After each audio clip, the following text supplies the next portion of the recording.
Good evening and welcome to the We Arise Show. I'm your host, Brett C. Collins. How's everybody doing out there on pill.net and on Rumble? And let's welcome in YouTube.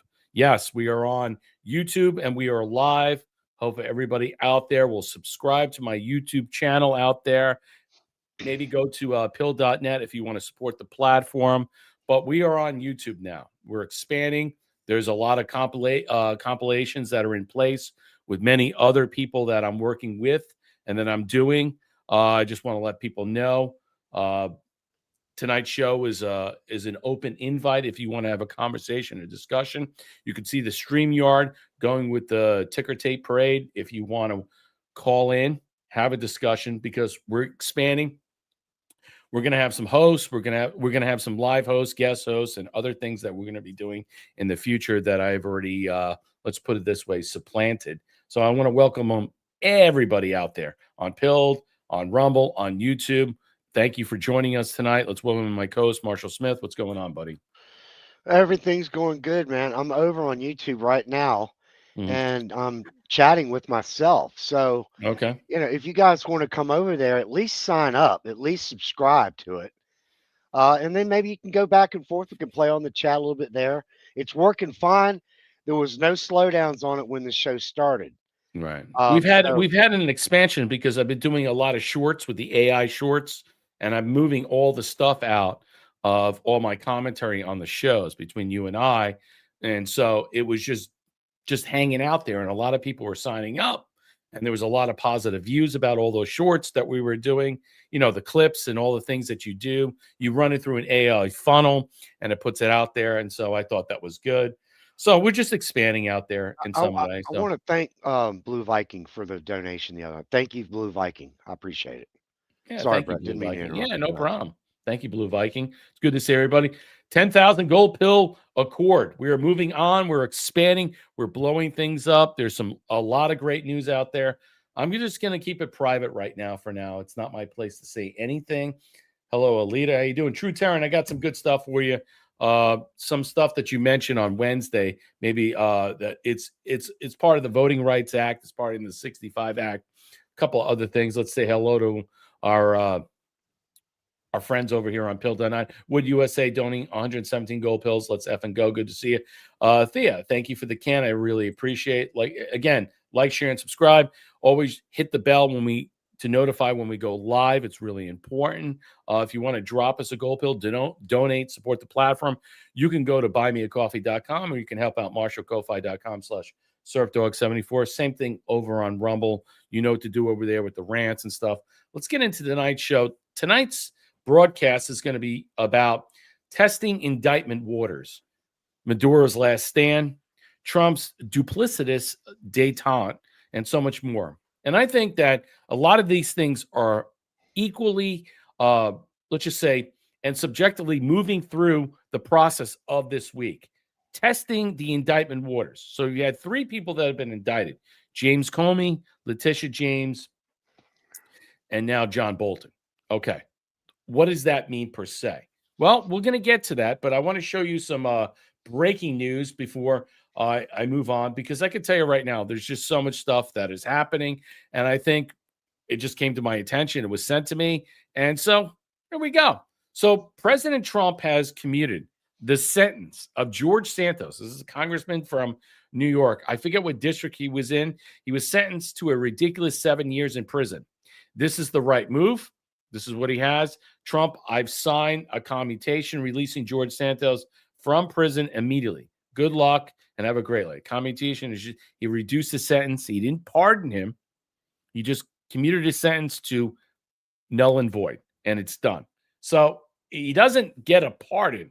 He doesn't get a pass where all that, let's just say, subjectivity that went with his, indictment and his conviction still hanging around. He's got felony charges, but he was commuted sentence because the sentence was apprehensible. It was over the top. It was ridiculous. So I think in some way, as President Trump has put forth, he said Santos was somewhat of a rogue, but there are many rogues throughout the country that aren't forced to serve 7 years in prison. I started to think that George, when the subject of the Democrat Senator denying Dick Blumenthal came up again, as everyone remembers. The Nang stated for almost 20 years that he was proud Vietnam veteran. No, I don't want to get into this too much, but I think I understand where he's going with this. He's saying, look, watching the wounded of the dead race up to the hills, down to the valleys, bloodstream, blah, blah, blah. And then it was happening. And then he was a complete and total fraud. Yeah. So you can obviously see that certain people are allowed to say things and get away with things. Certain people are allowed to do things and act in such a manner of, let's just say, not equal justice or equivalency, or let's put it this way, accountability or retribution. I mean, the fact that they went after this guy so hard, you can even make an argument why they did that in that district, because that's a rhino cuck district that maybe in some way that they don't like, someone of his stature, him being gay, him falsifying certain information that was not prevalent at the time. He goes on to say, this is far worse than what George Santos did. And at least Santos had the courage, conviction, and intelligence to always vote Republican. And George was in a solitary confinement for long stretches of time, and by all accounts has been horribly mistreated. Okay, so we understand, if you're a Republican or something that's not a Democrat or a liberal that toe the lines, you're going to get beat up and destroyed. Marshall, what do you think about this? Because we're going to ask the question. Because some people are saying, where is Tina Peters? Why is Tina Peters not being elevated, reprieve, pardoned, or commutated in some way?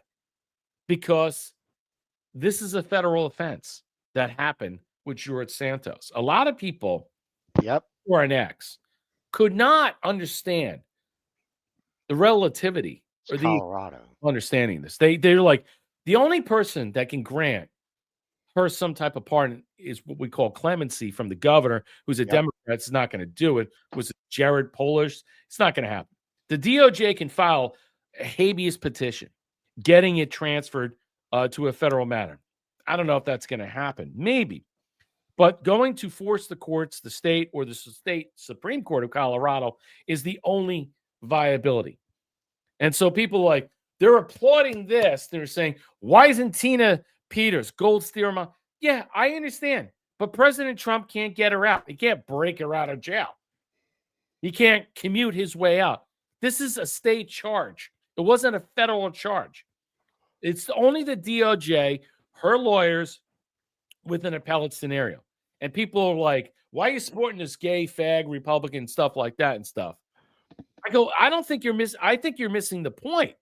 The equivalency of anybody that has a direct impact of supporting President Trump in any matter will be derided, it'll be derisive, and they will be judged as they are, as this gentleman was in prison, as he felt, let's just say, some bad stuff that was happening to him. And we don't even know what that was per se. Marshall, your thoughts? I mean, well, about this. I mean, Tina Peters. I mean, we understand that she's what? No, it sucks what they're doing to her, but it's fucking Colorado. You can't do anything. Trump can't do anything. It's just that simple. Yeah. He really can't. Yeah. I mean, he could, make awareness. I mean, what are you gonna do? Right. It's a fucking state. It's Colorado. Right. The place is a rat hole. And the Santos guy. Yeah, if you live in Colorado, get out. Because if you're a conservative, Santos, Santos, he was also telling a lot of dirty secrets about DC too. Exactly. He was giving. They didn't like. That's why he got an slush excessive amount of for charge. their sluts and all that. Remember? Well, he was also talking about the bird cages down, in the basement where they were having, sexathons and a lot of pornography and. Just like the guy that was in the pervasive activities that are outside the back. Look, everything that George Santos, and he's a homosexual. He's like, dude, these people, you call me something. These people are sick. And that's how he laid out the last Republican Congress of all these things.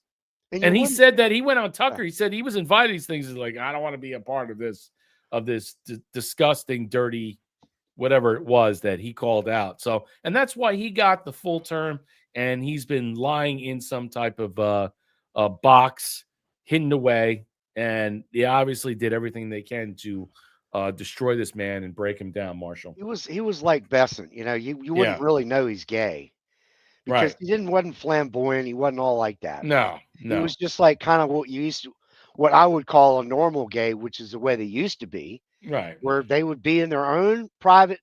That's their business, Hmm. and on the outside they were just normal. Hey, how you doing? Whatever. Right. It's a shame, but but at least he's off. Well, he's And commuted. I mean, he well, still that's good has enough. felony charges against him, Good and enough. maybe he'll have some opportunity to move forward with that again. As we speak about Tina Peters, it's really up to the Justice Department and her lawyers to get her out. That's really it is, and they have avenues to do that. So I don't know why anybody's freaking out about why are we talking about him when we should be talking about Tina Peters. Well, Article 2, Section 2 says we can. So go look that up if you want to get into a fight. I know some people were saying that to me tonight. So you're not safe. Washington Journal, Wall Street Journal warns Trump allies one of the chilling lessons from John Bolton's indictment.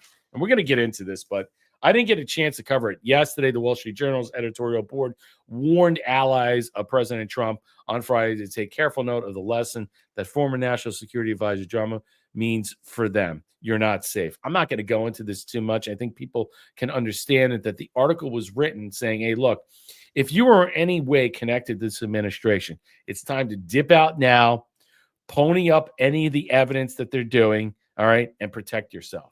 This article from Mediaite is basically saying they want people to come out and be blowhards or some way, or gaslight the whole situation, or in some way what the FBI doesn't do to certain people, whistleblowers. They want people to come out and say, hey, look, here's the bottom line. You're next. So might as well come out now with this information. But the board's warning was broader less than about Bolton himself than the message his case sends to Trump's allies and how working for the president is a dangerous job. That's how the article is being spun, Marshall, is that they're trying to say right now to galvanize a certain contingent of President Trump's, let's just say, security apparatus, whether it's ODNI, its underlings, or any other, let's just say, CIA, NSA, or any other intel ops that are, let's just say, on the fence. Hey, come on out. You better get out and dip out before he comes after you and prosecutes you. Do you think that's exactly what's taking place with John Bolton? Or is this just a misdirect and they are deeply scared because they know what is really taking place? Because we can explain it and we're going to break it down right now. Yeah, this Bolton is going to lead to. This is probably the best one of all of them. Even though I hate Letitia James, Yeah. you know, that's a personal thing. This one is connected to Mar-a-Lago. Mm-hmm. It's going to go deep, and I wouldn't be surprised if it's part of what ends up being part of the Fort Pierce grand jury. You get pulled into that because if it goes to Mar-a-Lago raid and they've been continuing this on With the this Jack Smith. right, Okay. then it connects all of these people right up to present Mm-hmm. practically, Yeah. which means the case is still alive and active and they can really go at it. So Well, hopefully that'll be what happened. But right. So you got 18 felony counts. Let's just go. yeah, I, big. I didn't get a chance to go through all this under the Espionage Act. So I'm just reading this off of stuff that I've taken high points about. Maybe you guys are aware of this or not, but I'm doing my show this manner. So Bolton was, and why wasn't he detained or required to pass bail? Well, we'll get into it. The 1984 Bail Act and the 2017 Bail Act reformation. He surrendered voluntarily to authorities under a U.S. magistrate judge in Greenbelt, Maryland. Not a guilty plea. ROR, which is basically you go free pending trial without financial obligations and conditions or restrictions. Surrender his passport, appear at future hearings, low flight risk. All right, no danger to the community because he's not a violent felon. But you notice that violent felons under state law, they go free within 24 hours, and we'll get to that. But no danger to the community. Nature of charges unless they were aggravating obstruction charges or foreign connections that would grievously deemed problematic. So this is a nonviolent white-collar offense. Okay. So the 1984 Bail Reform Act reduces pretrial detention, aren't jailed solely due to their inability to pay bail. So again, we're discussing about testing the indictment waters and understanding what that means. We saw what happened with big balls. We saw about happen with these racist judges all over the place and stuff. So is this an indictment based upon an indictment of what we're seeing? Because we are testing to see how this is going to be, let's just say, manufactured out. Look, I'm saying right now, with the 2017 not reduction, but I said reprisal of the pretrial detention with it, no bail is necessary and stuff.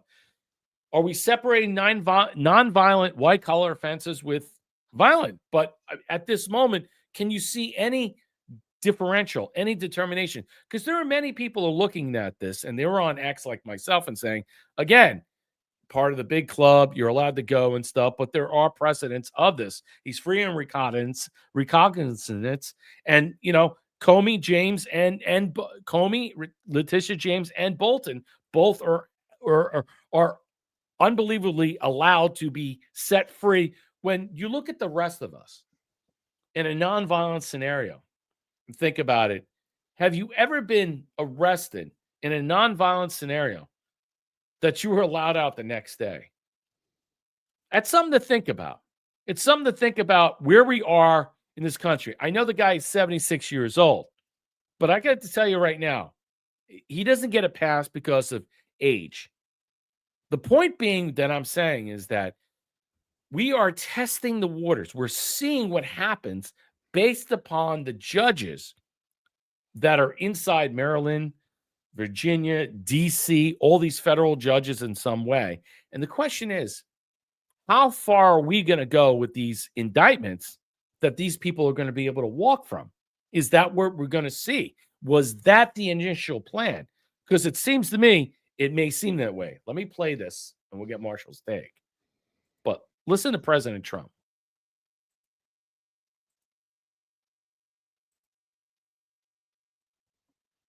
Grand jury in Maryland. Do you have a reaction to that? I didn't know that. You told me for the first time, but I think he's, a bad He person. knew that. I think he's a bad guy. Yeah, he's a bad guy. It's too bad, but that's the way it goes. The case against him? That's the way it goes, right?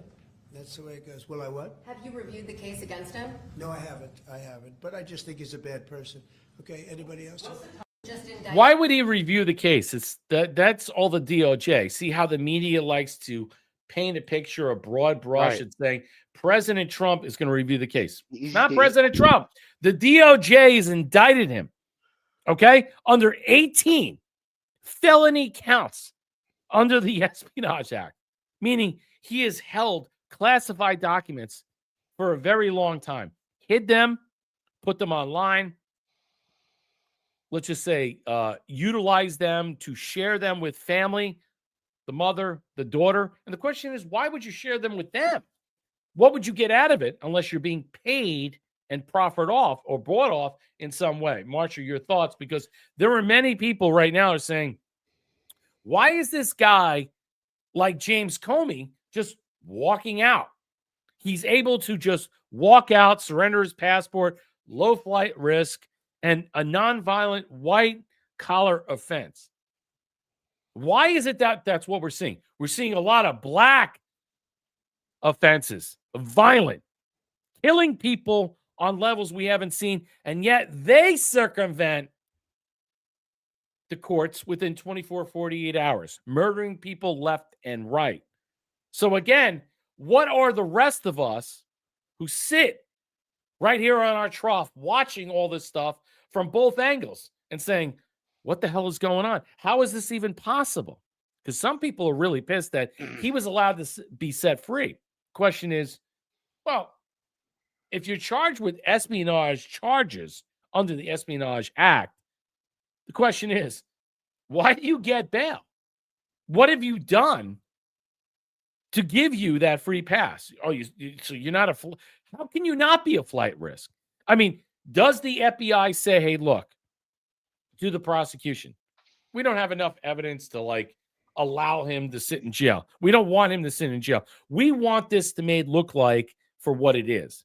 It is a scenario for all the American populace to see is that, look, these people do get a pass, and it doesn't matter what you do about it. I think that's the overarching discussion here.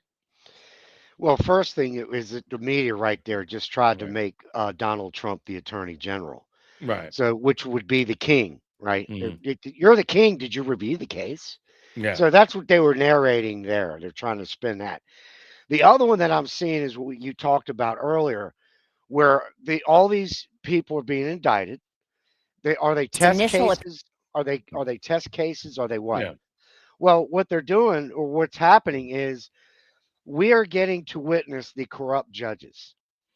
We're getting to see these people drawn out right in front of your face. See how pissed off the American people get when these people just walk out of there after Trump got stamped, booked, and mugshot.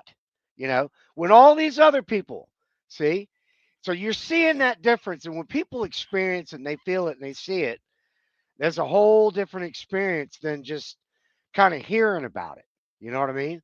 But when you actually live through it and you see it, you're like, wait a minute. So I think a lot of it has to do with seeing all these corrupt judges and all this shit and how bad everything really is in our justice system. Well, and I know this is leading to some very deep, dark, ominous portents, and I will get to that. But listen to this. Appearance in federal court facing 18 counts of mishandling or transmitting classified information. That hearing, it only lasted about 13, 15, 20 minutes. Not long at all for Bolton How to is that be even here possible? before a judge. They did get some business done in court today, though, Dana. Bolton not only said that he's pleading not guilty to the judge, and we were told by our producers in the courtroom that he said it quite firmly when he was asked what his pleading was. He also has agreed to give up his passport. He's going to have to get permission if he wants to travel outside of the country as he awaits trial. He was released with no other bond conditions that would severely curtail his ability to move about the world and live here in the state of Maryland. Also, we didn't get a trial date today. That's because, Dana, he was before a magistrate judge. A trial date is very much more likely to be set by the district judge, Judge Ted Schwong. He's going to be hearing from Bolton in late November, just before Thanksgiving. That's the next time the former national security advisor to Donald Trump will be in court. There's going to be some things that happen behind the scenes in the coming weeks, including the evidence that prosecutors have collected over years of investigation that will begin to be handed to the team of John Bolton as they prepare their defenses. Bolton didn't speak at all today, nor did his lawyers, Abby Lowell, primarily his defense attorney, but they have released statements. You've heard that and Lowell name. has indicated that he has a couple defenses he's thinking about right now. In a statement yesterday, he said that he called it Bolton's classified information that he's alleged to have kept wrongfully after he left the Trump White House personal diaries. Abby Lowell also said that those are unclassified, shared only with immediate family, and everything here that's been under investigation the FBI looked at years ago. Dana? Caitlin, thank you so much for being there. They used to call this guy a warmonger, and he is. But yet now they're defending him because he's Trump's enemy. Okay? And I'm going to show you this right now to prove. I mean, obviously, that's clearly what's problematic. I'll show you this, but I'll get it back into Slay News because I want to continue on with this discussion. Dan Scavino puts this out. This comes from Fletch 17.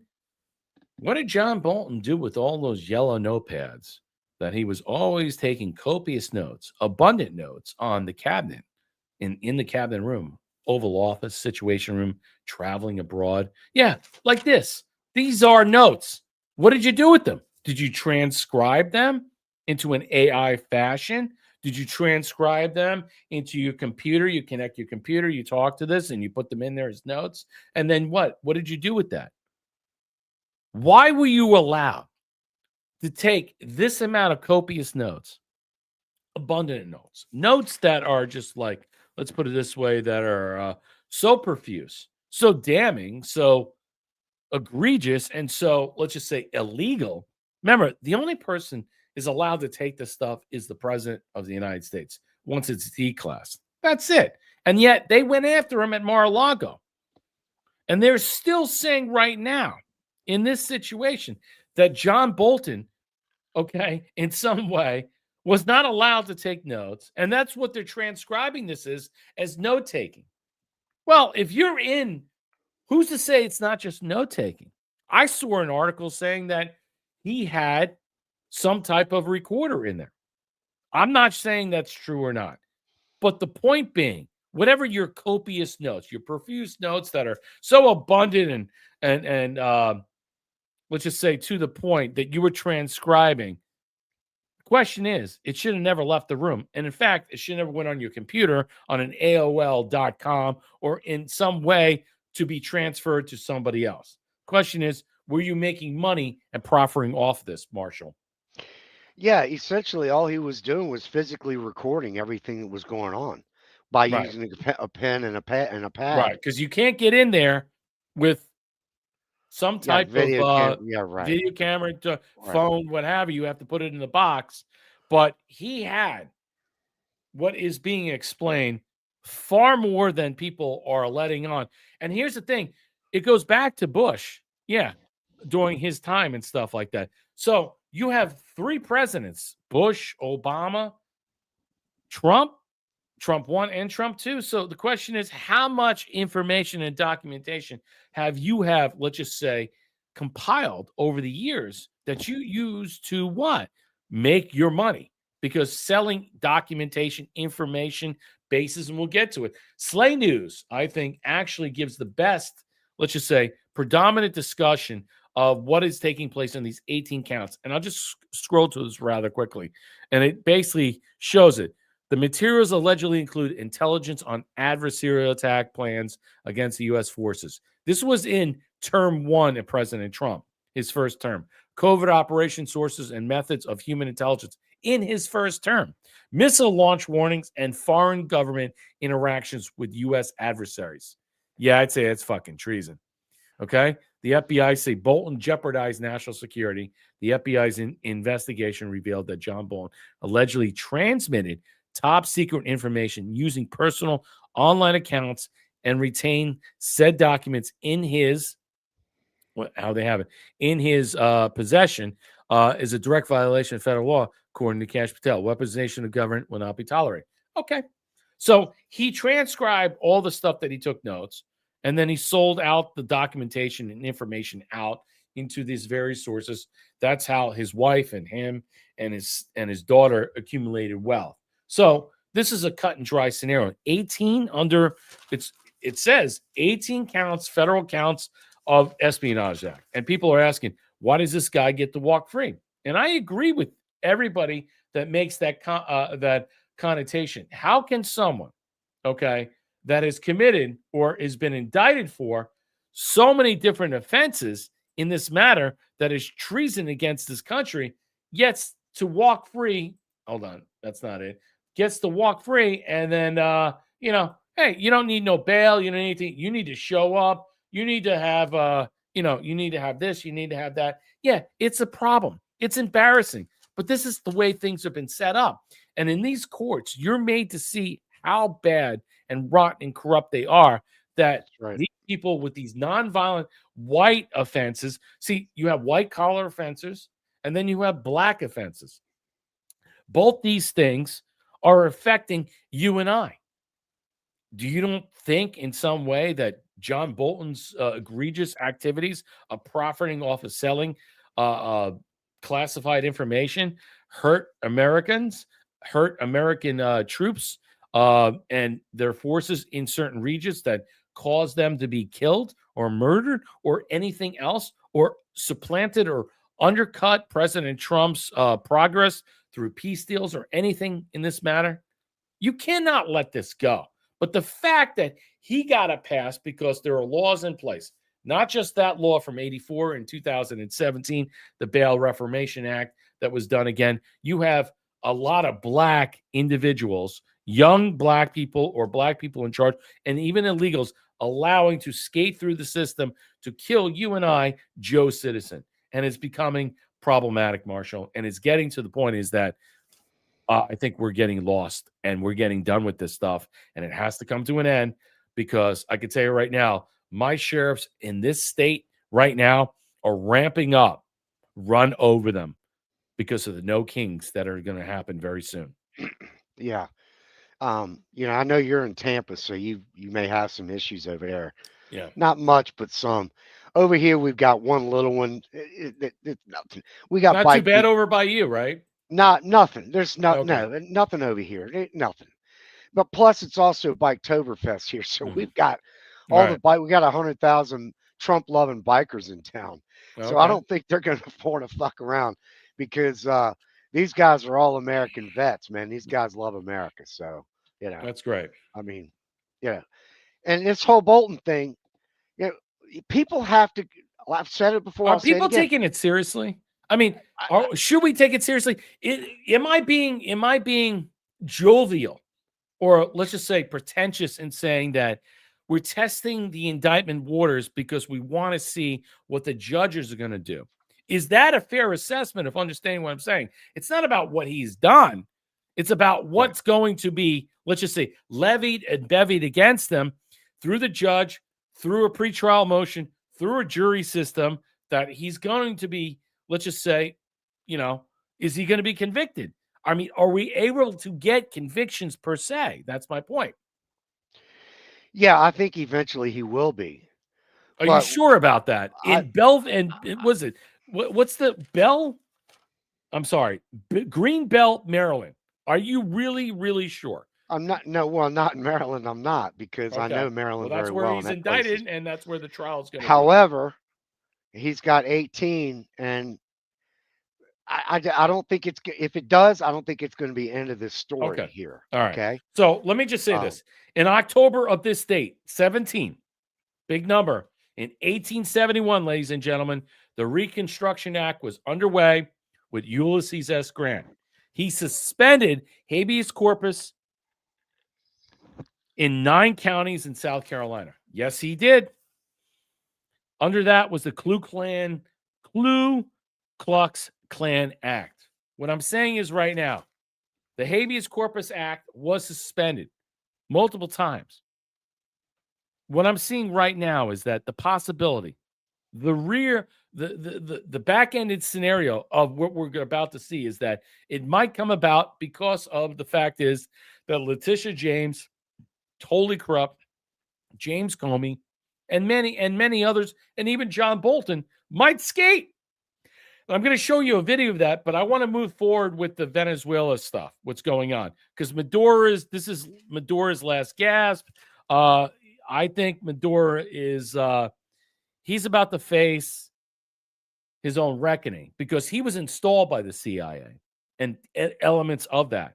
And now that the CIA is tasked to remove this guy, I think it's hilarious. But let's listen to the reason why, because I told you about a week or two ago when we discussed this on here, it's not about Maduro. It's not even about the drugs, but you're going to find out what it's really about. 3-0 with China. Here's what nobody's talking about. China had a heavy investment in Iran. Trump neutered them. China had a heavy investment in Gaza. Trump secured a regional firewall. China straightforwardly controlled Venezuela for 2 decades. Trump's moving in and China's blinking for a third time. And that's why everyone is asking the wrong questions when it comes to Venezuela. The cover story is this. Trump's military buildup toward Venezuela is about countering narco-terrorism and targeting drug cartels like Tren de Agua, which are tied to the President Nicolas Maduro's regime. But analysts go a step further, and they still miss the mark when they say, well, this is really about regime change. It's neither of these things. I mean, yes, we've got a drug problem, but it's actually ties to a much bigger issue. Trump's Venezuela offensive is much bigger. It's his proxy war against China. And he's the only president in history who is actually fighting China where it hurts. As of this week, Trump has positioned over 10,000 U.S. troops and 8 warships in the region. We have helicopters and Reaper drones taking out narco boats. We have F-35s, and Venezuela has scrambled their jets. And this week, Trump has authorized the CIA to carry out lethal operations in Venezuela. We'll dive into that one a little deeper in the next segment. All this to ostensibly go after drug boats and fight narco-terrorism. Yet everyone is taking this at face value. Listen. Why not have the Coast Guard stop them, which it is empowered by law to do? So Trump answers the question as asked. Because we've been doing that for 30 years, and it has been totally ineffective. Even the ostensibly right-leaning National Review gets it wrong by musing that this is all about regime change. Here's why this whole Venezuela offensive is really about China, and this is a shadow war against Beijing. The first in history that looks like it will actually work. You see, attacking Maduro is attacking Xi Jinping. To think that Maduro is some independent agent is naive and foolish. Why is Venezuela basically China? Well, follow the money, the oil money. Again, remember what I said yesterday about why China is likely the biggest force behind the Gaza war and promoting Palestine and Hamas protests around the globe?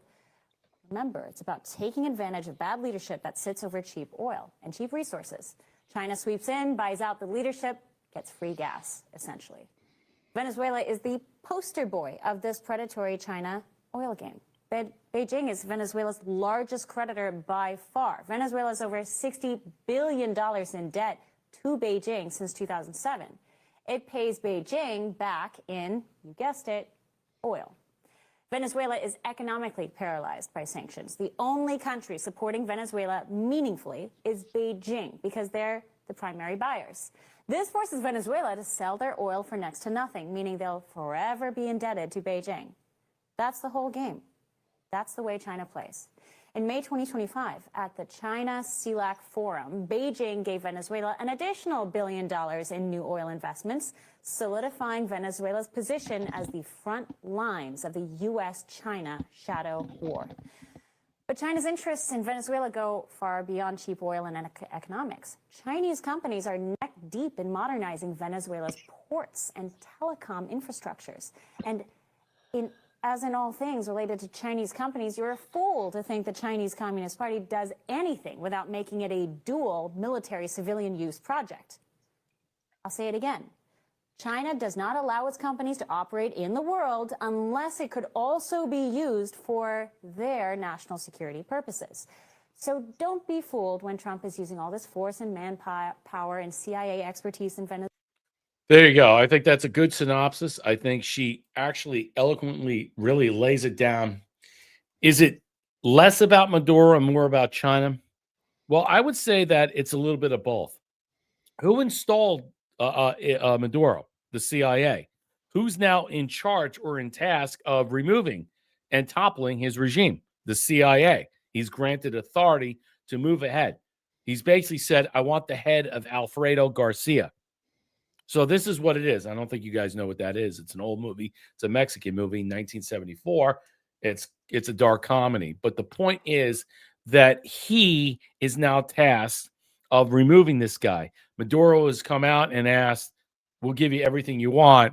And Trump is like, yeah, let me get to that. But Marshall, overall, we talked about this. And I said, this is more about China, a little bit about Russia, and has nothing to do about this regime and the narco-terrorism, because we know who controls the narco-terrorism, the CIA. And if it was really about narco-terrorism, okay, what would this be about? Why would he have so many ships in the region? Why would he have so many drones? Why would he have 10,000 troops there? This is something much more bigger, much more profound. And yes, it actually leads up to what? The fight that what President Trump had laid out. He laid out what, 175% tariffs on China just recently because of what? The mineral rights and all these other things. Yes. Is it about mineral rights? Is it about oil? Is it about gas? Is it about all these different things? Yes. It's about cutting China off from this. Okay. The secondary thing, which is novel in some way, as President Trump put forth, it's like, yeah, it's the flow of drugs. They emptied their prisons into the U.S. from mental institutions and asylums. They did. But that's all of South America per se. But this is something far greater, something more nefarious that is taking place. And I do believe that this regime will be toppled, and a new person that we already saw that won the Peace Prize may be installed as their antithesis of, I wouldn't say a puppet, maybe from the standpoint of we're looking at, but not from where they're looking at. Because the only way to correct this thing is that he either surrenders or he's killed. There's no other choice in this matter. Marshall, your thoughts? Well, it is a de facto war with China, actually, because all the fentanyl is coming from China through Venezuela. So they're using Venezuela as their drop-off point, and then it comes the through, bully pulpit. Right. They're using them as, let's just say, a shadow organization to transport their illegal cartel of fentanyl to trade for, in some way, what they want: natural gas, oil, and any other shell preservations or mineral operations. And President Trump is doing the right thing, cutting it off. And he goes, no, we're just going to take it over. No, we're blockading it. And even though that President Trump doesn't want to this and stuff, he's saying he's giving the CIA authorization because he knows that's what the CIA does. They topple many different dictators, and they depose people, and they put people up on these type of lanterns, and they take over. But I don't think this time around. I think this is also another discussion of outlaying and then shining a light on the CIA, because they were involved of what? Of putting Maduro there in the first place. What's your thoughts? Yeah, and I think eventually the woman that won the Nobel Prize, Machado. She's going to end up, I believe that she's going to end up being the leader of that country. But she's not going to be placed there. We're not going to put her there. No. They're going to have an election. We're going to let it have a clean election. We're going to protect it and allow that to happen. And then the people will elect her because they love her. Right. And it's going to be like, we're done and we're out. There you go. We'll protect your outside areas and stuff. She's the elected leader. It's not on us. And then that's going to solidify our hemispheric security. Right. Because that's a loose end right there. That Venezuela. No, we'll draw the lines and stuff and say, hey, look, you can't do deals with them. Now that we allowed to have this type of freedom, quote unquote, and all these elections that people will elect you, all right, you'll probably have to fall into some type of, let's just say, written laws or unwritten laws that will have to be like, you can't do this, you can't do this and stuff. And we will back you. We will protect you. We will offer you support. We will help your country, let's just say, survive, but you can't trade with China. You can't trade with Russia. They're right. Remember, they're rich in like oil up the yin. No, we're getting in that. They've got tons of resources. And is it wrong? Is it wrong? Because we all criticize the CIA for decades for doing the same thing that we're about to do, but yet they installed Maduro because the CIA runs the cartels. Does anybody not believe that? Do you really think the cartels operate on their own accord without the CIA having some entanglements in there? See, it's hard for me to sit back and say, yeah, there's no CIA involvement. Because if that was true, we would have these cartels eradicated a long time ago. Well, Brett, the CIA is now being used for something good. I call it white mail. We've talked about that before. Yes, gray mail. Trusty Turnip gifted the cookie. Bill and Kill a Dog didn't show up for the hearings. Are they on the run? Who knows? Darla gifted the can. Good evening, gents. Curious Cat, what's up, Mark? I got your buy me a coffee. Yeah, you heard my information. You can drop it if you want. Rising for Dance for Joy gifted the can. Thank you so much. Like, share, and subscribe. We're going for 10,000. I've added YouTube. We need to expand the program. Help us out on Rumble. Like, share, and subscribe. Drop us a Rumble rant. If you have any thoughts, comments, or questions and stuff, what we're doing is that I'm expanding this, and I have other people that are going to be involved that are getting back to channels that we're going to be doing shows with on YouTube that are going to be parlayed into Pilled and into Rumble per se. Go ahead, Marshall. People are asking about Rumble, what's happening over there. I don't know. Are you on there now, or you moved to YouTube, or? Because Ismati was asking earlier about what I don't happened. know. I can't. All I know is I had the chat up. Is it working? Apparently, I'll he's put it had problems over there or something. I don't know.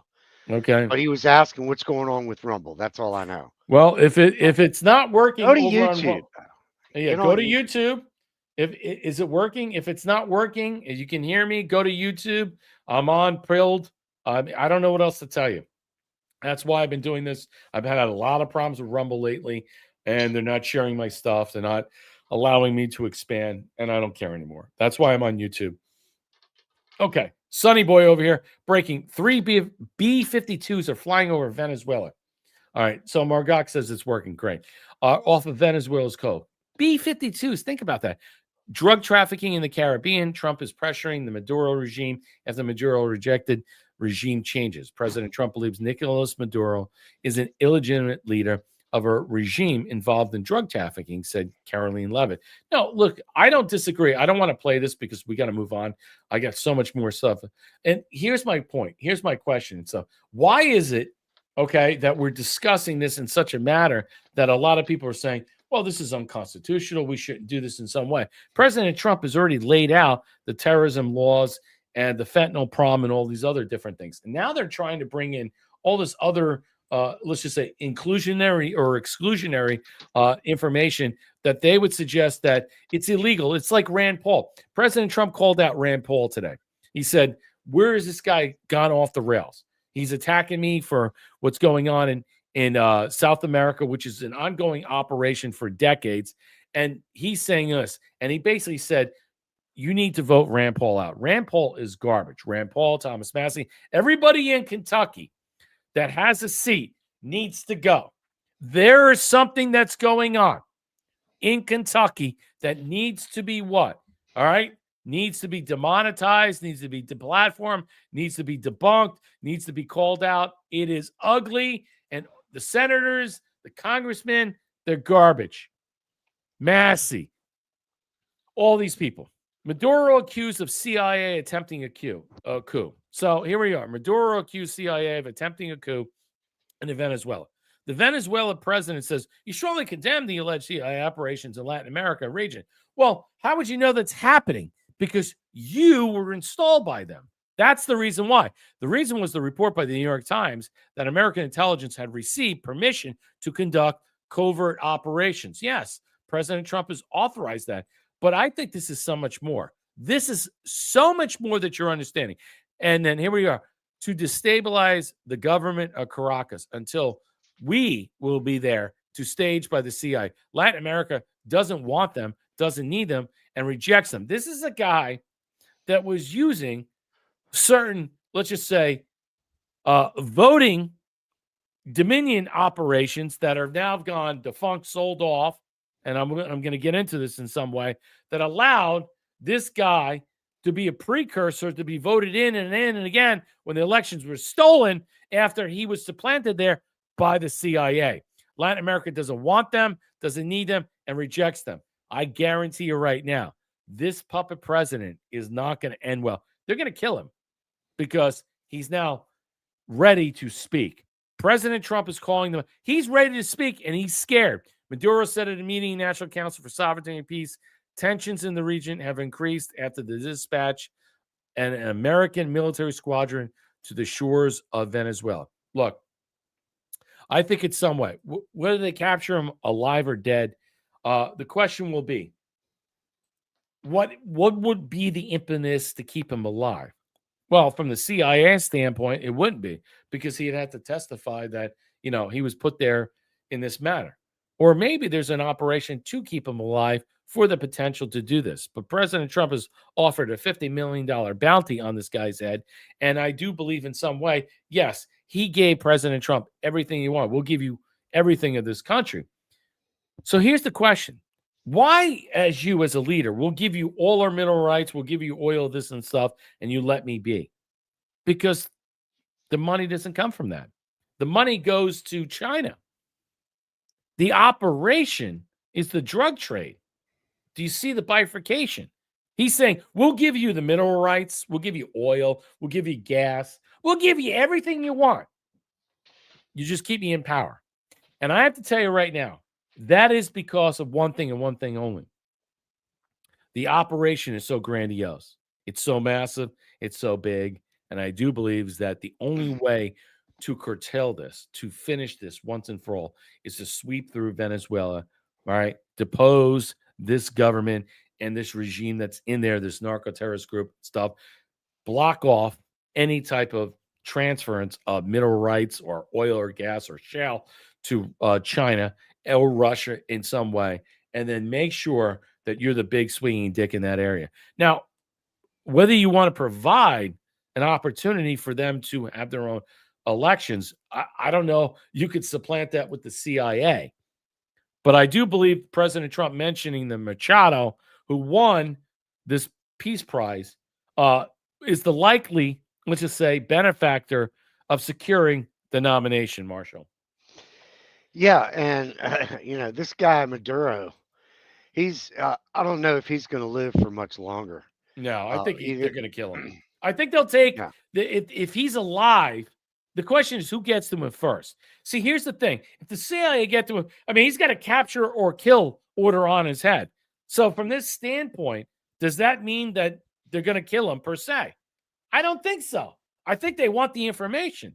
The question is, how much are they willing to give up? How much is he willing to? I think he's a world of knowledge for them in that area. To kill him, to decapitate his regime, all right, in this matter, I think would be surprising. I think that they need his information going forward. Deposing him and his regime, killing his subordinates and underlings, probably going to happen. Keeping him alive for the possibility more of valuable. a transference of information is much more highly likely. And I think that this time around, the question will be, Marshall, if the CIA is going in, who installed this guy, maybe the older regime years ago, 10, 15 years under Obama, maybe they're not there anymore. Maybe it's a new regime at the CIA. I'm not even giving them quarter to the possibility of saying, will they still take him out? Because it will what? Implicate the CIA. And that is my point. Yeah, and hopefully a lot of this whole thing will actually draw out and make us identify the people who were involved in the first place. Right. And in who the was very that? beginning And of who was all that, my friend? Yeah, the Who was ones the folks that were involved directly in the CIA, the actual people that You were mean involved. from the Obama time period? Right. That goes Yes. back about 15 years. Yeah. And then the other thing I thought of a minute ago is that Venezuela was very connected with the Dominion voting systems, weren't they? Correct. Yeah. And Okay, so you've Dominion got that just whole- they just sold out because of what's going on. And then we'll get to Smartmatic. They lost a lawsuit in Miami because of all the fraud that was going on in the Philippines. But go ahead. So you could see the whole implication of Venezuela right there. Right. I mean, you got the voting machines, you got this, you've got China involved. Well, all you have to say is that the voting machines were scammed and these people were elected the same corrupt guy over and over again. Right. They did what they did here. They don't with even Biden. have to say, hey, look, we have to depose this guy. We have to just have him admit that the machines were rigged and rigged against their country, and the rightful owner or winner of this was so-and-so or so-and-sos. And I think that would be best to put that on blast, and other than toppling. I think this is more of an exposure campaign. Yes, cop blocking. Yeah, it is. China is a separate thing. We need to keep them away. Venezuela is the third richest and largest country on the planet with abundant resources that you cannot even imagine. And they used to be extremely free. They're like a mix of European people over there. Yeah. It's not, it's a very I mean, it used to be just amazing. Right. I mean, it was All right, probably let's move one of the on. best countries over there. Go ahead, man. Maduro offered everything in his country, all the natural resources. He even recorded a message to you in English recently, offering mediation. What could we do in order to stop that? He has offered everything. He's offered everything. You're right. You know why? Because he doesn't want to fuck around with the United States. Thank you, everybody. Thank you. Wow, the president of the United States, you don't want to fuck around with us. That's some hardcore language, man. I mean, the president is saying you don't want to F around with us. That's pretty hardcore. Pogleg gifted the can, the cookie, the can, the cookie. Thank you so much for supporting the platform. Like, share, and subscribe. 10,000 goal challenge. We need to support the platform. We need to bring it to another level. Let's hear your comments, questions, and concerns. Help us out. Hit the bell. Share and subscribe. You can help us out. Same thing over on Rumble as well, or you can help out Marshall, Ko-Fi.com/surfdog74. Marshall, your thoughts? Yeah, when he said that Wow. actually means Pretty a lot. hardcore. Yeah, and the fact that you had an international reporters or whatever media there in the room with him, the whole world saw that one. Yeah. I mean, this was right in your face. And I tell you what, I do believe that countries like the Islamic countries, well, really all over the world, they actually respect that shit because they're like, this guy, man, he's not, he ain't playing. He's not afraid to let people know where he stands. And that's a good thing. Yeah. So voting machine company Smartmatic indicted by federal prosecutors. This is a massive, massive win here in America. Faces bribery and money laundering charges. I'll just put it this way. Prosecutors in Miami have charged voting tech firm Smartmatic over $1 million in bribes allegedly paid. Officials in Philippines, the Smartmatic execs, including the co-founder, were charged in 2024. But at the same time, the company was not named as a defendant.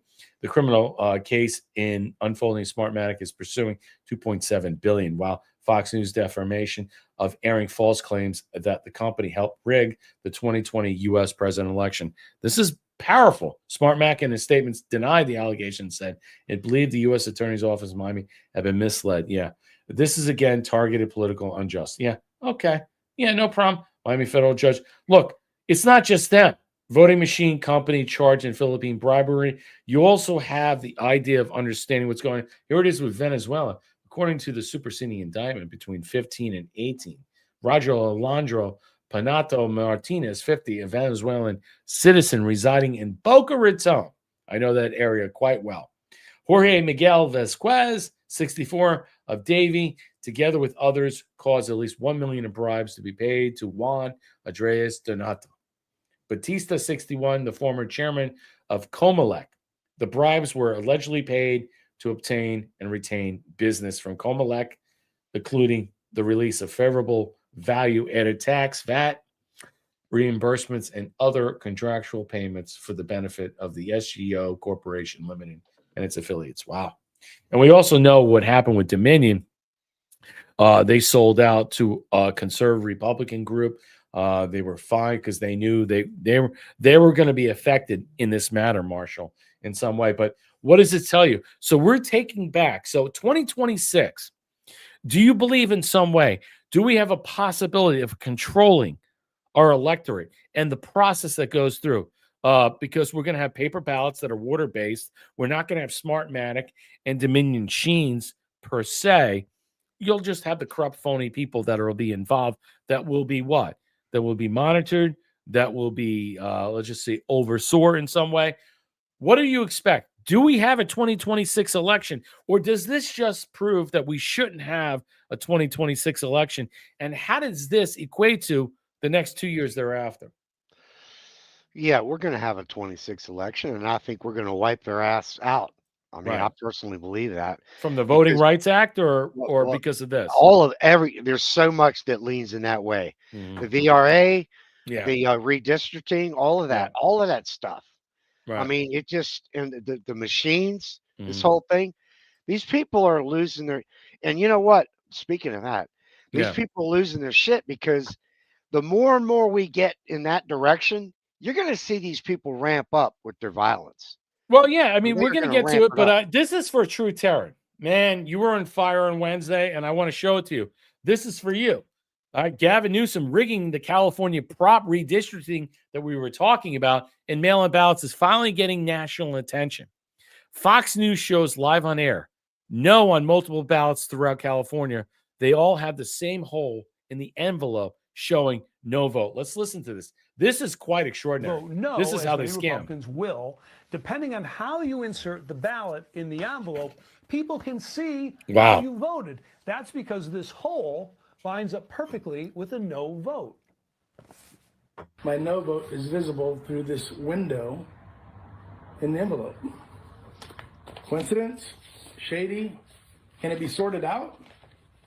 It only takes a small percentage to have this go the other direction. It really does make California voters wonder whether after they submit their envelope, is somebody going to do something with it on the processing side? And I think that's a legitimate question to ask. So the state claims it doesn't know how many ballots are affected because counties print the envelopes. Shasta, Tulare, and Sacramento already have acknowledged the mistake and have told voters how to fix the problem. You can actually fold it the opposite direction and have a blank page so that no one can see anything on your ballot envelope. Well, it's a message that is being echoed now by the state GOP video that shows voters how to avoid the problem. Now, there's other problems in this election as well, Bill, and it's costing taxpayers nearly $300 million. The state mailed out the wrong redistricting map, requiring it to correct the mailer. The state also warned even if ballots are mailed on Election Day, they may not get counted because of slow mail. So the point being and stuff, that was for you, True Terran, because you're right about a lot of stuff. How is that going to affect? So if the Voting Rights Act goes into play and then negate all this stuff, which is basically showing that it is illegal, it's also under the premise of redistricting under the, let's just say, the scenario of the idea that it's racist because of how it's been abound in many different ways and stuff from 1965 and all the way through. Are we to suggest that if this goes into effect and they vacate Section 2, all right, of that, will this be applied to this, or will we have separate discussions where there'll be lawsuits against California and anything in its place while they continue on with the redistricting that could be illegal and federally then can be undone and unturned? Yeah, it's crazy. I mean, it's going to affect all the. It's just when I look at what you're talking about, Brett, and we see all these things that are happening in Venezuela. All this stuff is all, in a way, it's very connected.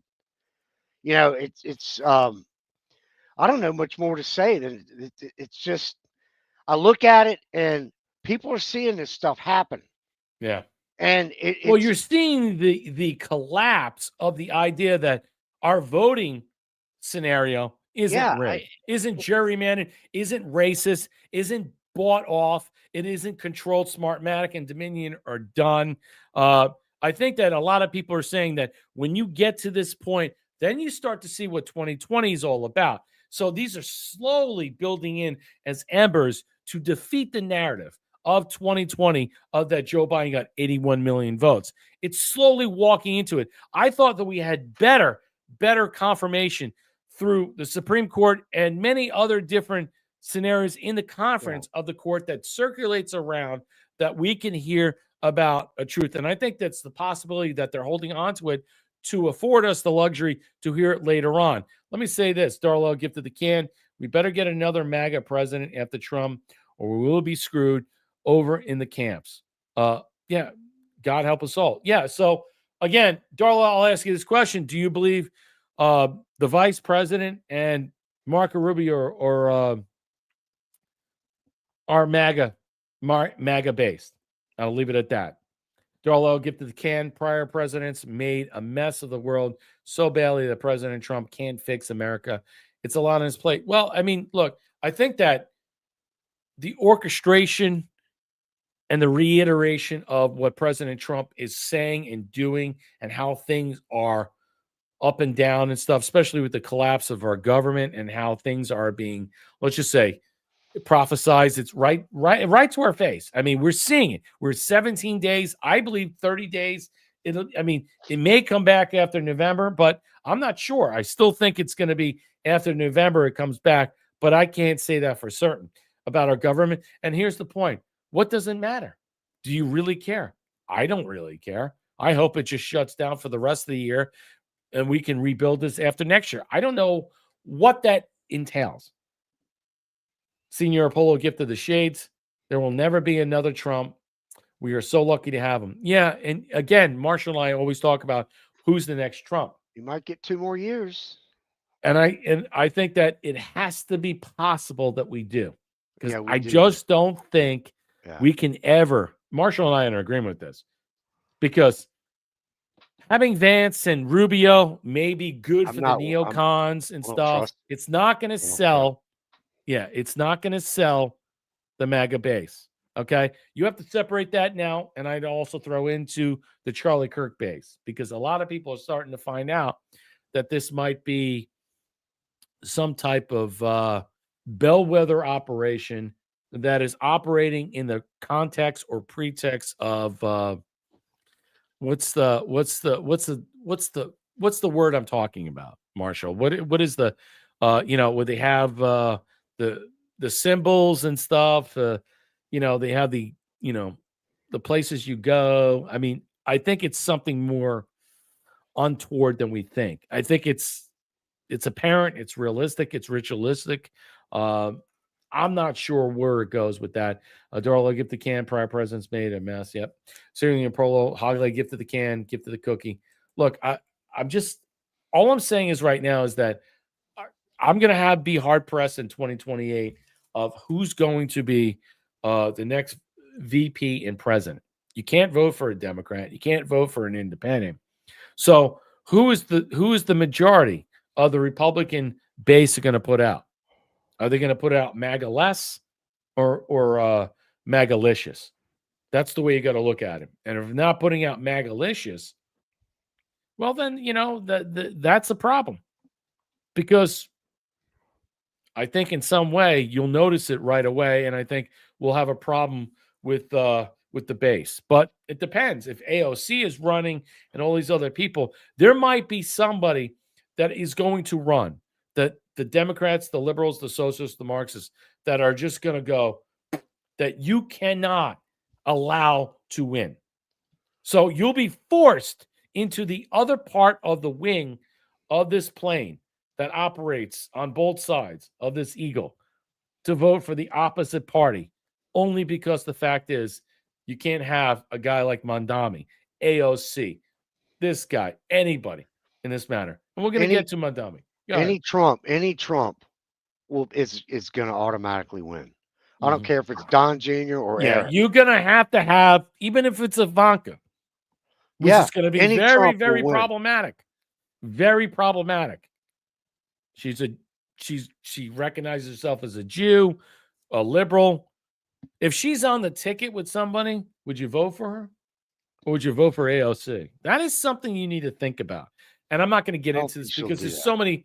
I got to move on. Okay, Baldwin. If anything, Zora Mandani's lead is getting bigger, wider. How is that possible? In September, in a three-way, Mandani was at 45, Cuomo 15 points back, Curtis Lewa, the Republican, at 17. Look at where we are now. Mamdani is actually up. He's up to 49%. Then you got Cuomo at 31%, so a 15-point advantage back in September on the average. Now it is. I watched the debate, and I watched it on not live, but I watched it. It was the most embarrassing thing I've ever seen.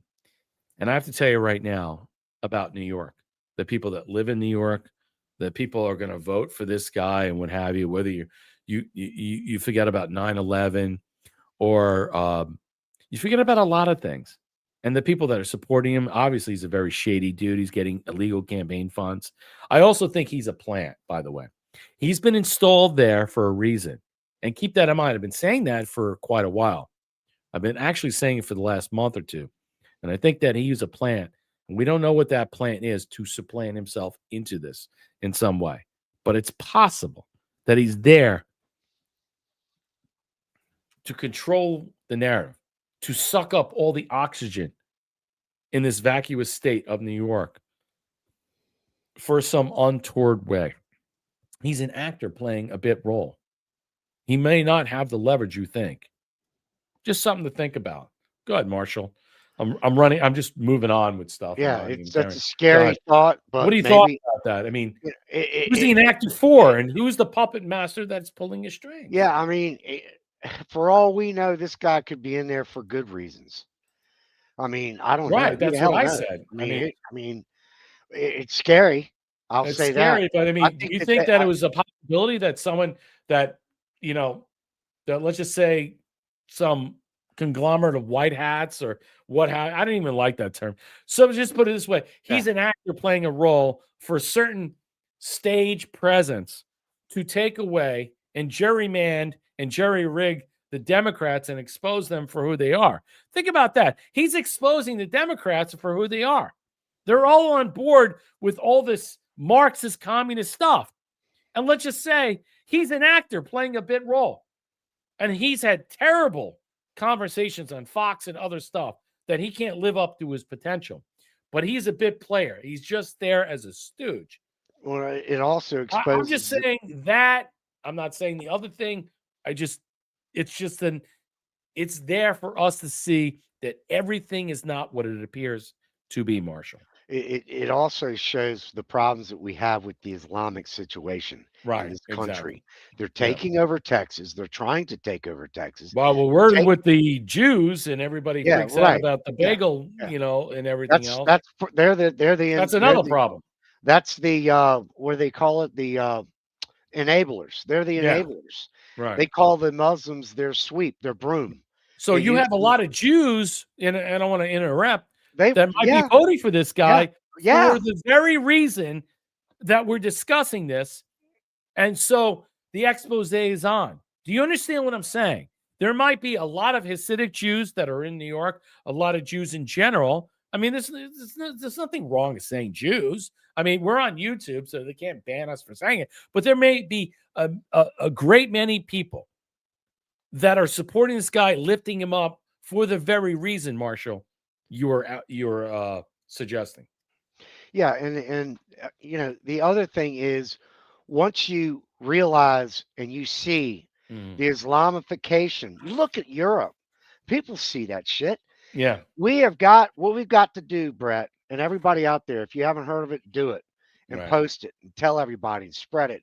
We've got to reenact the McCarran-Warren Act. I believe is what it's called. Yes, it is. That's it. And that's where we do not allow Muslims to be in government position. They do not believe in the same things we do. No, they don't. They don't govern the way we do. The same reason we need to have AIPAC registered as a foreign agent. Yeah, foreign agent. I mean we've got if you do that, then that's fine. Yeah, we've got to secure our country. We've got all these loose ends because we're too nice. Our Constitution needs. So to be you think it's a duplicitous back end or end around operation by certain nefarious groups like AIPAC or other people that are building this guy up for a certain, let's just say, decadence it's or an a certain usurpation fallout of our country. Okay, it's an attempt to usurp of our country. No, I'm just asking. I think I want to hear your qualifying exactly points. what it is. So you do believe it, like I believe it, that this whole thing is an operation, a psyop or a setup in some way. It could be for good or for bad, but it could go either way. Yeah, but I definitely see that it could. I mean, like you just said, it could get really ugly too, because he gets elected, and then you have half the police force of New York City just resign on that day. So you have over 4,000 people, half of them resign in that day.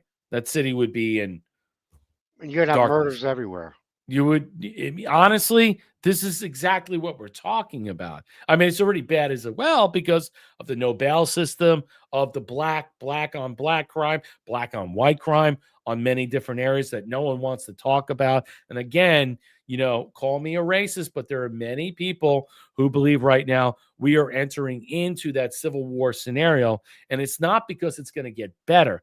It's because it has to get fixed and be exposed for what it is, a farce. The narrative, that has been so perfunctory that it's in your face, and yet you want to genuflect to these people.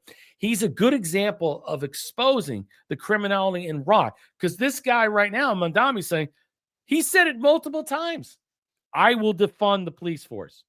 And then there you go. You will basically have to channel the Paul Kersey of the death wish in you to go out and claim your vengeance onto these people, because your brethren, your brethren is going to be murdered, The Good Samaritan laws that are in place in every state, you will have to defend them. You will have to demarcate that. We do that in Florida. We have sheriffs coming out right now, in Polk County, Pinellas County, Hillsborough County, and all these other counties saying, if we have to deal with these people with this, with oncoming scenario of this no king scenario and stuff, they're coming out on YouTube and other platforms. You run them over.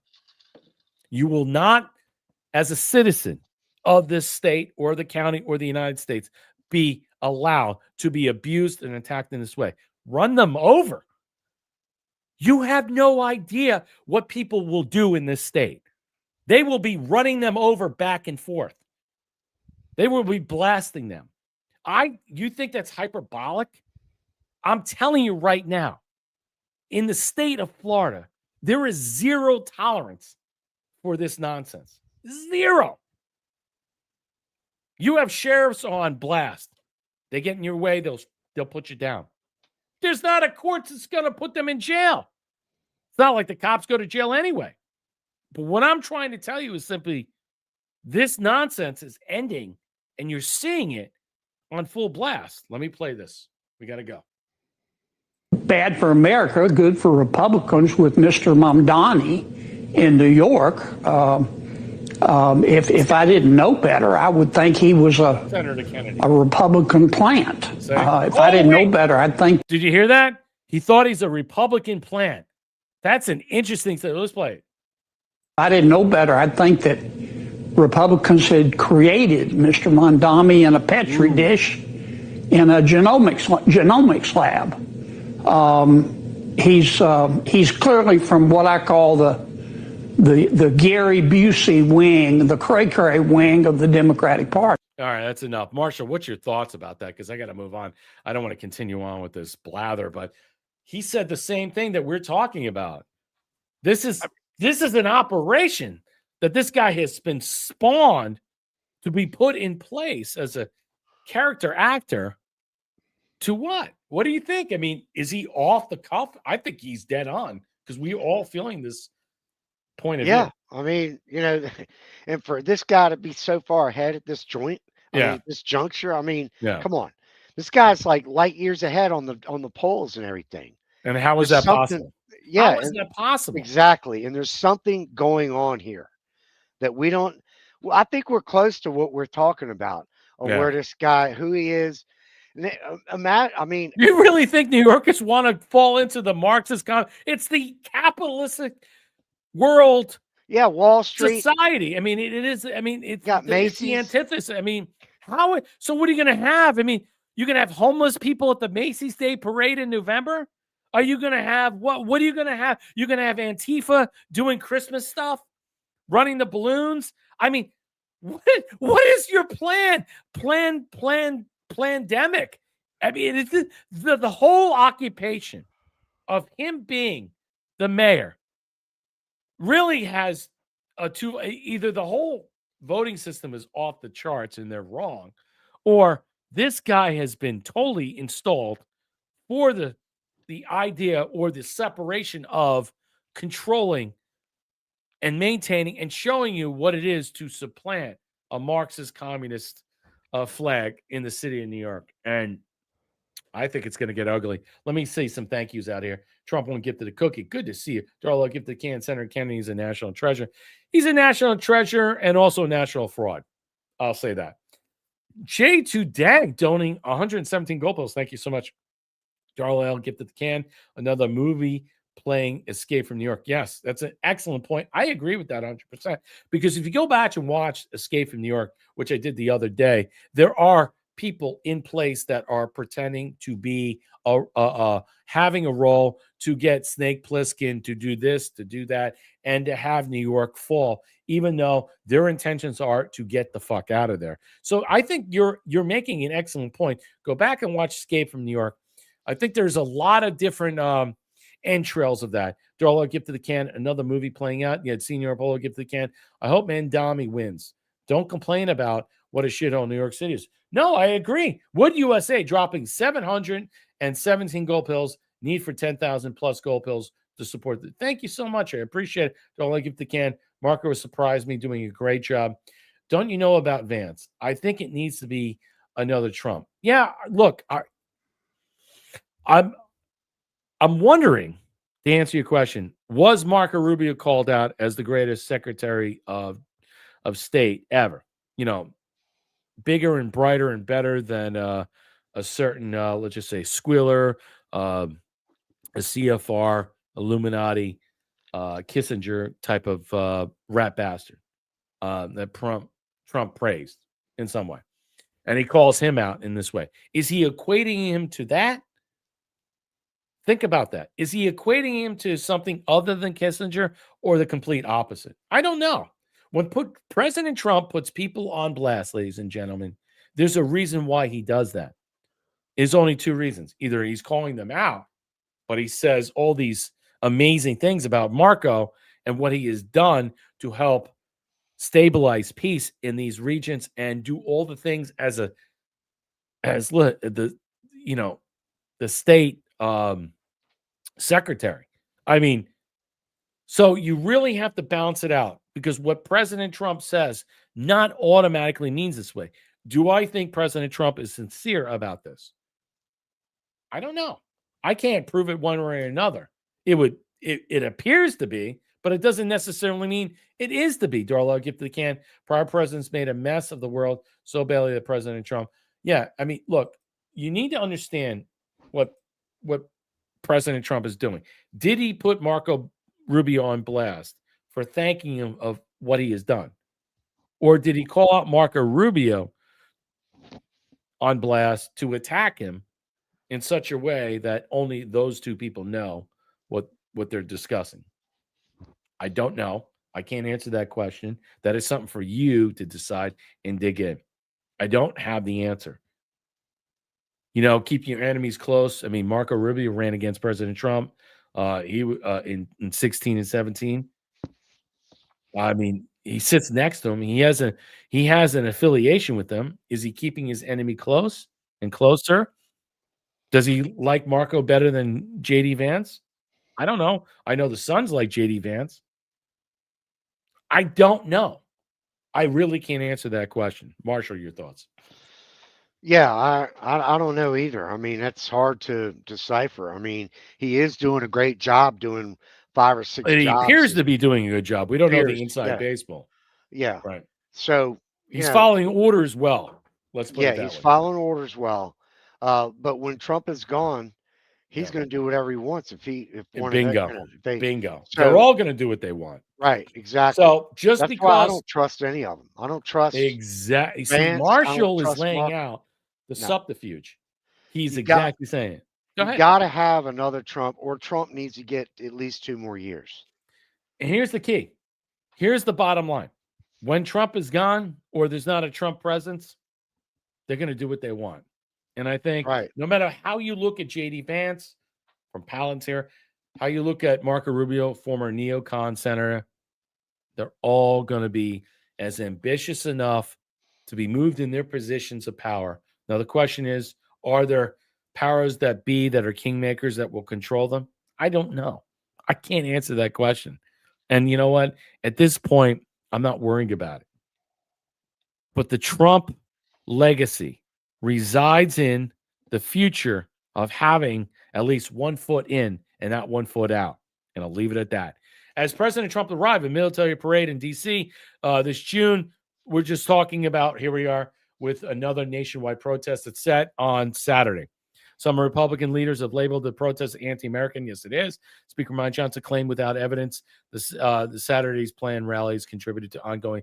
Look, this whole thing basically is allowed to happen under the Constitution. It is. Right to assembly peacefully. But that doesn't mean it's going to be peaceful. Federalized California National Guard, ICE agents all over the place. The FBI director, James Comey, Letitia James, these people are all arrested. Here's the point. Could the protest prompt more than military force? It's possible. More than 2,500 anti-Trump protests planned for Saturday in a lot of different states, a lot of different areas. Organized hope to build on momentum of June's protest and handoff. Okay, I'm not going to go into this too much. I'm running out of time. I got about a half an hour, about 35 minutes. I got commentary that I want to push forth, but I have to say this right now. There's a real argument right now in some way. And I'm going to show you Breitbart. We're just going to cover it briefly. I'm not going to go deep into the discovery and commentary about. So, federal grand jury indicts 2 alleged Antifa members with terrorism charge for the attack of an ICE facility. Issued on Wednesday, the indictment, Cameron Allen, Zachary Events, with the providing material to support terrorism, attempting murder, federal and assisting officers discharging firearms. This is the first time in history this has happened. For the first time ever, the FBI has arrested anarchist, violent extremists and charged these Antifa-aligned individuals with material support to terrorism. That's all you need to know. And I'm going to tell you right now, don't be surprised that you're going to see federal agents and other people being embedded into these groups for the very understanding and machination of what is going to be the subterfuge of the fallout of this. Because I do believe that there's a scenario that is in place right now that will tick up. And I'm going to show it to you right now. President Trump has said this. Let's play it. The summer months have been violent crime soar, as you know, but not under President Trump. Today, we're announcing the results of a sweeping law enforcement effort known as Operation Summer Heat. We were in many cities that people didn't know about. Wow. We kept it a little quiet. Over the past Many months, FBI cities offices in all quiet. 50 states made crushing violent What does that crime mean? a top Who are they going after? enforcement priority. That's what they did, rounding up and arresting thousands of the most violent and dangerous criminals. So you're in these city-state fiefdoms, Marshall, and are you documenting evidence about the governors and the mayors? I mean, what are you doing? I mean, you're just rounding up and arresting all the criminal scum you have. What about the mayors? What about these people? I mean, Pritzker is bragging that he won $1.4 million in blackjack. Okay.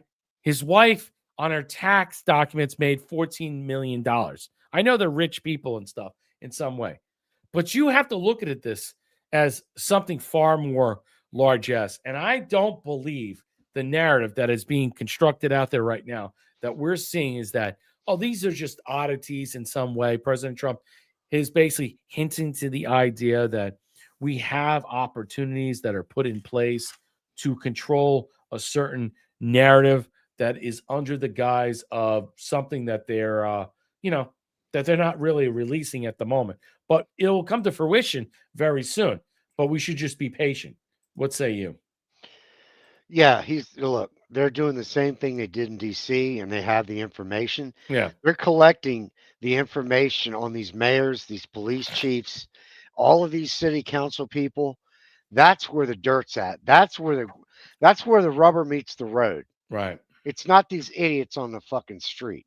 Mm-hmm. Although they need to be busted too, and they are being busted. Right. But I think that eventually, somewhere, somehow, we've got to get down to the real nitty gritty, and that is the Pricksters of the world. What's the mayor? You believe this guy won $1.4 million in blackjack? I know he's a billionaire. Yeah, I well, know that's how that they he's cheat, worth right? $4 billion. His wife made 13. Yeah, I mean, he could have spent a lot of money to make it back. We don't know how much he lost in order to win it. But the idea that that's on his payoff. tax, it's a payoff. Yeah, I mean, well, They that's do the how same it thing with proceeds. the lottery. Right. They use the exactly. lottery. Any People type win of the you lottery. get the money. Right. And it's such a scam. People have no How are we idea. doing on YouTube? How many people are there? Are people watching? I mean, I looked at it. It didn't look like many people over there, but it's it's good. working I mean, we're great. just started. So I mean, it's working great.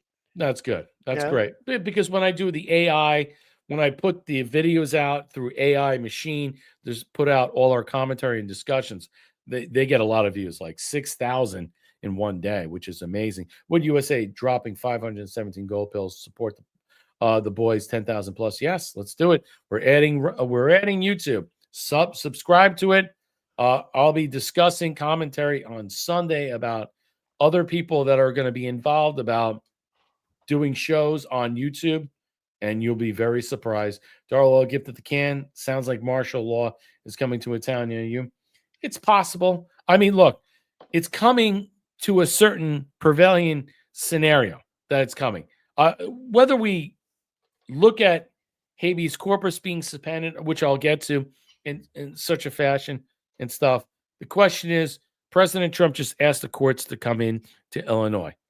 Now, if they deny him and they continually deny him, they'll take it to the Supreme Court. And then the Supreme Court, once it's legislated out that no state will have any opportunity in any way to blockade President Trump's insurrection, or because he's not trying to invoke it in such a manner that they will use it against him.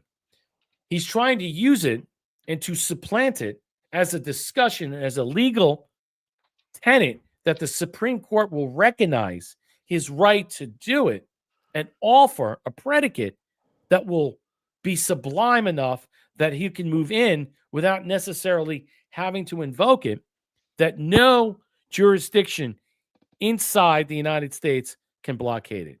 I believe that is part of this tenet, and that is the key to understanding. While simultaneously, the argument about habeas corpus will be discussed, and I believe that tenor of discussion will be, I wouldn't say it's like haphazard, but it's part and parcel of this in some way. Maybe it's secondary, maybe it's tertiary, but it will come up. Why are the sponsors of the event of communists and socialists? Those ideologies are antithetical to the American philosophy and Constitution, and the country spent decades at war with those systems. Look at all these things. Look at them all. If you were signing up to any of these events, you're a communist, you're anti-American, you're a traitor to this country. Look, Climate Defenders, Progressive Action Network, CPUSA, what the hell, Target Majority. My God, it's embarrassing. I encourage Americans everywhere, Americans who love this country, who care about our democracy, to march peacefully.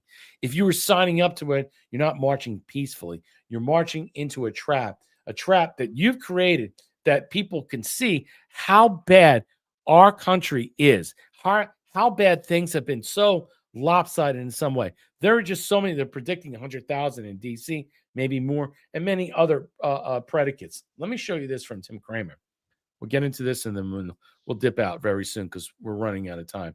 Tim Kramer says this and puts this up, which I thought was interesting. Sounds a lot like a conspiracy theory. I wonder why he says this. Donald Trump will invoke the Insurrection Act of 1807 on October 18th, 2025 during the No King's Day protest. It will be the largest protest in American history, followed up by the invocation of the Insurrection Act of 1807. They will claim that any and all protesters were actually members of Antifa. The FBI, the CIA, and ICE will be embedded at the protests, ready to detain as many people as possible. This is how they start labeling any dissenters of the regime as Antifa. Welcome to the end. Please come back here when I'm right. I always fucking am. Yep. Everything he just said is possible. Yep. Probable? Absolutely not. That's a fairy tale. That's a daydream. Trump's not going to start rounding up people just for dissenting against him. He hasn't done it so far. You know, there's a rule among dictators. They rarely miss an opportunity to dictate. We learned that through COVID. You fucking Nazis. Trump's not going to start rounding you up because we wouldn't allow it to happen. You're our friends and family. Yeah. You go out, you protest legally, we're good. We've got your back.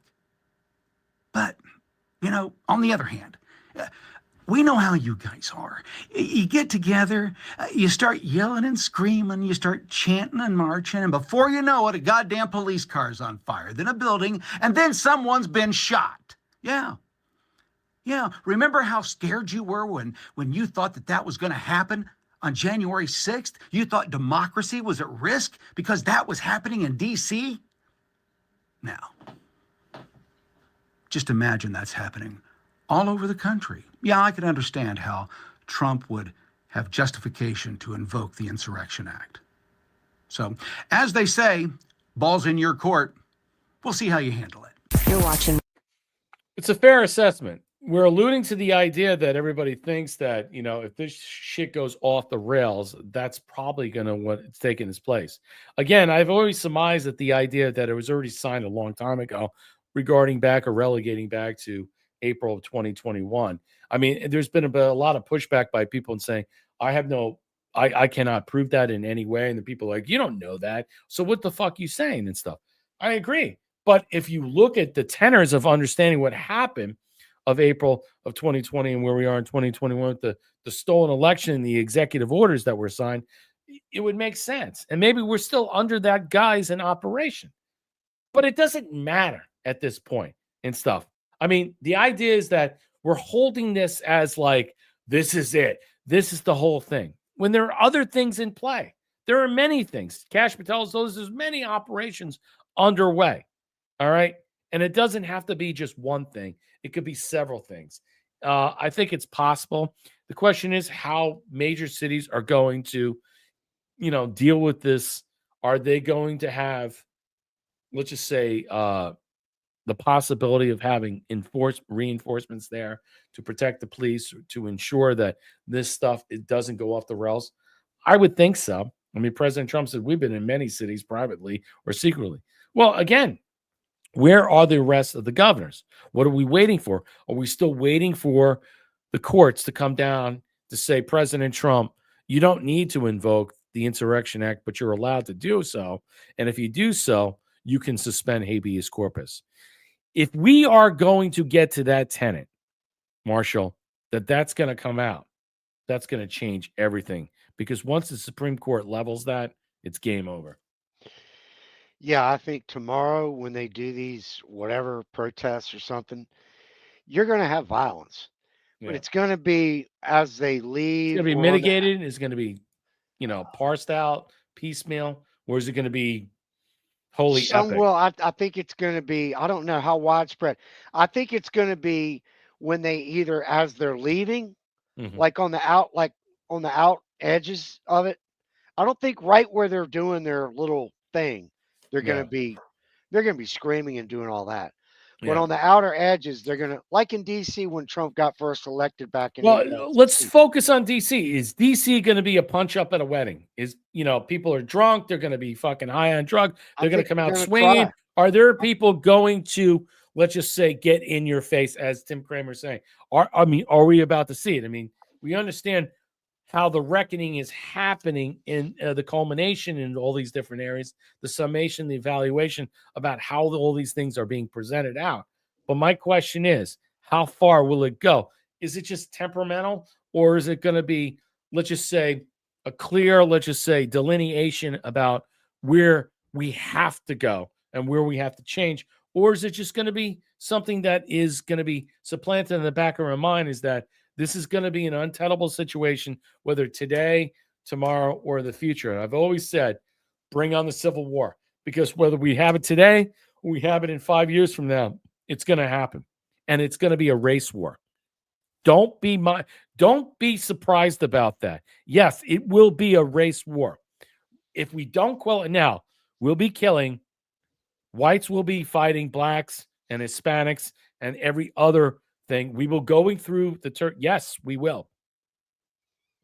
We will. In DC, I don't think Trump's going to let that happen. Trump can't let that happen. But yeah, that's he's got the guard is there. Yeah. Ain't going to happen there. Now they might have a little of this and a little vandal that and all that. That's one thing. But in places like Chicago, they're going to have problems.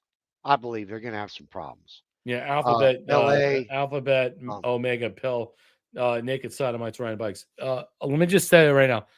One of the city-state fiefdoms that are gone is Portland. It's done. Almost, I would say almost the whole occupation of the area doesn't work. It's under the umbrella of a controlled operation. That is one. That's not one. I mean, we thought Seattle would be that way, and Seattle's gotten a lot better. And I wonder why that is. But I have to tell you right now, this is one of these areas that are done, that will have to be paved over, ripped out, meaning the governor's gone, the mayor's gone, city council's gone. A good swath of these people will have to be put in mental institutions, arrested, just moved out of there, cleaned up. You're going to have to whitewash this area. You're going to have to clean up this area. This is one. Boston's another area, too, I've been talking about. Not the outer outskirts of Boston, but the inners of Boston. And there's other cities that we're not talking about privately that are going, let's just say, batshit crazy. Let's listen. Well, and Boston's run by a Chinese lady, too, right? Do you think that the government shutdown is all about this rally that's happening this weekend, the No Kings rally? No, I mean, some people say they want to delay it for that. A king. This is not a king. They're referring to me as a king. I'm not a king. Right. No, but just, do you think that the government shut? That's the point. I mean, the idea of people just like putting this nonsense on and trying to persuade people to suggest that President Trump, and then he puts all these memes out and they get all on blast and they freak out. It's like, oh my God, he's a king. He's acting like a king. When every case goes to some appeals court, appellate court, circuit court, district court, and the Supreme Court, and then it gets overturned, how is he the king? It seems to me that we're not looking at, and I think that that's the preface that the people need to focus on, is that these judges are so wholly captured and corrupt.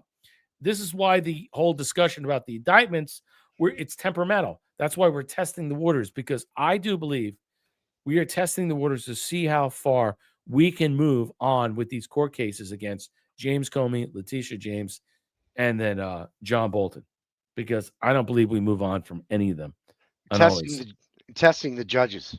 Yes, we are testing the judges. We'll get to it. Here we go. Those people that are protesting on the streets, 99% of them are losers. The other ones work for the Fed. Exactly. I have a whole joke about that. Losers. It's like fucking, if It's I was FBI agent. You can protest your right for free speech and stuff, but you're a fucking loser. You are. You're a loser. I'm all about your First Amendment rights, but you're not protesting, all right, your First Amendment rights. Utilizing the violence and chaos as an example to control and, let's just say, as a base tenet to say, hey, look, we can stop your free speech by acting out in this manner. See, that's the perversion of the First Amendment that needs to be quelled, and it's completely true. Agents and losers. That's all it is. The whole fucking every protest is FBI agents and losers. I talk about this all the time. I'm like, for me, you want me to join a protest? You want me to get out on the street? First of all, to make a sign? The fuck out of here. And then you don't have to make the sign. There's a guy with a van who's paid by George Soros, and he's got stacks of signs that were made at Kinko's. Okay, they're not homemade at all. And you just fucking just pass those bad boys out. I'm never leading a revolution. My problem is my sign would say, ugh.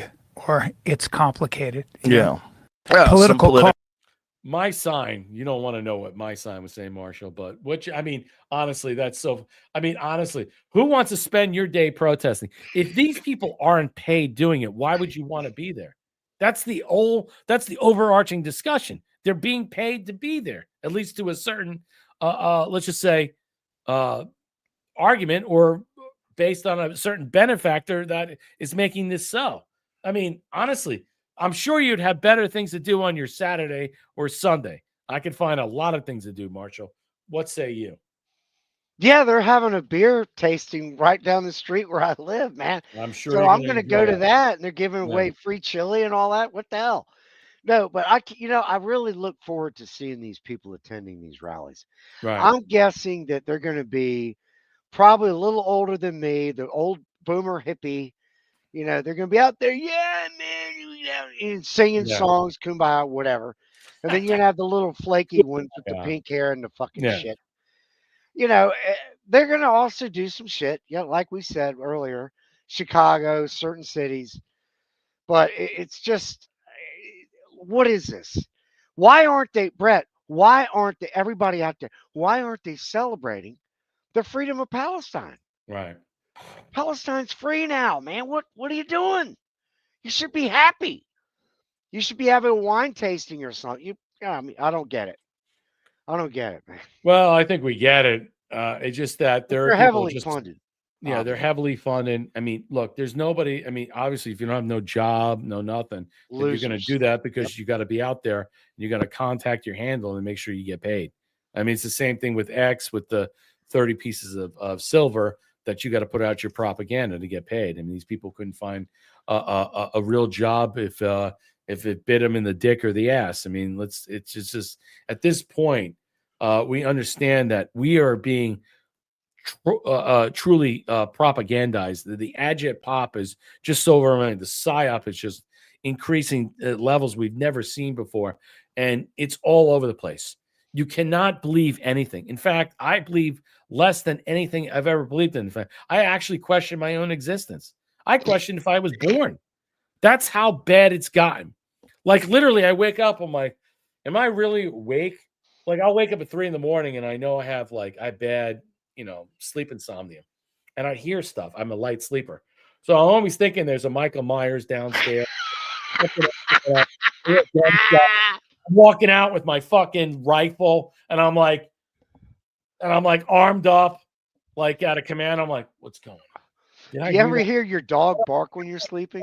I'm thinking to myself. So one night I woke up, Marshall. I woke up, but I'm like, I had my knife, and I'm like listening to myself. I'm like, am I playing the music in the back of my head? Michael Myers, Halloween, or am I actually hearing something? So I go to my Ring, and I'm like hearing something. I'm looking on the Ring, and I'm like, what is that noise? And then the noise is coming from someone is playing Halloween music a couple of blocks away that I can hear. That's very loud at 3 a.m. And it's the Michael Myers Halloween music. And I'm like, am I dreaming it? And that's my point. Again, the reality of understanding whether we're in it or not, because I'm such a light sleeper, it really just begs the idea is like, what do we really know? Socrates used to say, the one thing that we can all agree upon is that we don't know anything. We don't know anything. In fact, we know nothing. And we know less than nothing. You know why? Because we're not told anything. And we're being prevented from hearing anything. Yeah, that's creepy as fuck, Brad. Yeah, I know Trump won. I mean, I have these, I have insomnia. I wake up, I try to take sleepy time tea. I get this. And then I wake up and I'm like, I hear this and I'm like, am I crazy in hearing this? I'm like, no, it's just music, people playing it in the background because they're up late and stuff. But yet what I'm trying to say is that it's nevertheless or nonetheless that we all sit back and say, at one moment in time, no matter where we're at what present of time, are we really understanding what is taking place? I know that each and every one of you have felt that way. You just don't understand what is going on. You cannot imagine what is taking place. And I think that many of you might not want to know or care. You just want so much information that it's going to codify, or just put it this way, solidify your base tenet as simply as what Socrates said. We're only limited to what we know, not as opposed to what we should know, or as opposed that what we all agree about, that we all know nothing, that we're all kept in the dark. And I think that was more of intrinsic of something more spiritual. Marshall, go ahead. I saw some, man. Yeah. I was in my hot tub 3 nights ago, and I saw this huge flame. I'll send you the video, Brett, after the show. I saw this huge flame across the fucking sky at night when I'm sitting in there. And it was a starship, but was it a starship? What the fuck was it? Yeah. And it was massive. Yeah. I'll send you the fucking video. Anyway, I know we got little time, so go ahead. All right. So Trump puts Russia. This is the end. This is Trump's duplicitous détente. And I'm going to get to it real quickly. Trump puts Russia on notice over Ukraine. He had Zelensky today after pushing a ceasefire deal with Israel and Hamas. U.S. President Donald Trump will turn his sights on ending the war in Ukraine. They'll meet in Hungary in 2 weeks. Russia was an indirect beneficiary of the war in Gaza, that it was distracted U.S. Western countries from its ongoing war. But now that that's a ceasefire between Israel and Hamas and a fledgling peace process has begun, U.S. President Trump is turning his sights on ending this war. President Putin and I will meet agreed upon location, Budapest, Hungary, and see if we can bring an Inglorious. Go look up that movie, War Between Russia. Inglorious, look that up. A war between Ukraine to an end. I believe the great progress made. This meeting will be the second time the leaders meet. Let me just put this out there and say this. I think in some way, President Trump, the surest peace, let me say this, ladies and gentlemen, the surest path to peace is through war. Are we going to have war? Absolutely. Is it going to be with Russia? No. Okay. The reckoning, the calculation, the summation, the evaluation has been done. It's, let's just put it this way. It's one way to punish those from the past mistakes or the misdeeds. Negotiating while threatening. President Trump has always been this guy who likes to negotiate while threatening. He's done it with China many times and many other countries, the EU, on tariffs. All right. He negotiates by theater. For all those who like to bear witness, he does it. He puts it on blast. He also has inconsistent, mixed messages in his posture toward Russia. And why is that? Why is it necessary to do it? I think the biggest problem that will unfold, and this is what I'm saying, is how the NATO allies react to President Trump and Putin's gambit, because they're working behind the scenes. We know there's backdoor channels everywhere, of possibly creating the biggest trade alliance going forward. And they're scared of it. They are scared of it. And I do believe this is the supposition that is going to come out from this. If he is to fix this problem of Ukraine, on whatever this Ukraine scenario is, because again, we know nothing about the Ukraine war. We are lesser than the wiser about understanding any type of contingent understanding about. We understand how it started and how it moved into, but we don't understand the battle parameters. We don't understand the logistics. We don't understand anything. All we know is that Ukraine has taken a lot of money. He came in wearing a suit, Zelensky today. I have to tell you right now, I think this is something much more indelible that could be where the EU countries of Starmer, France, Germany, who were there for the Israel-Hamas accord or peace deal, might be proactive enough to push against the opportunity of settling this peace deal because they're all making money off of it. Marshall, your thoughts?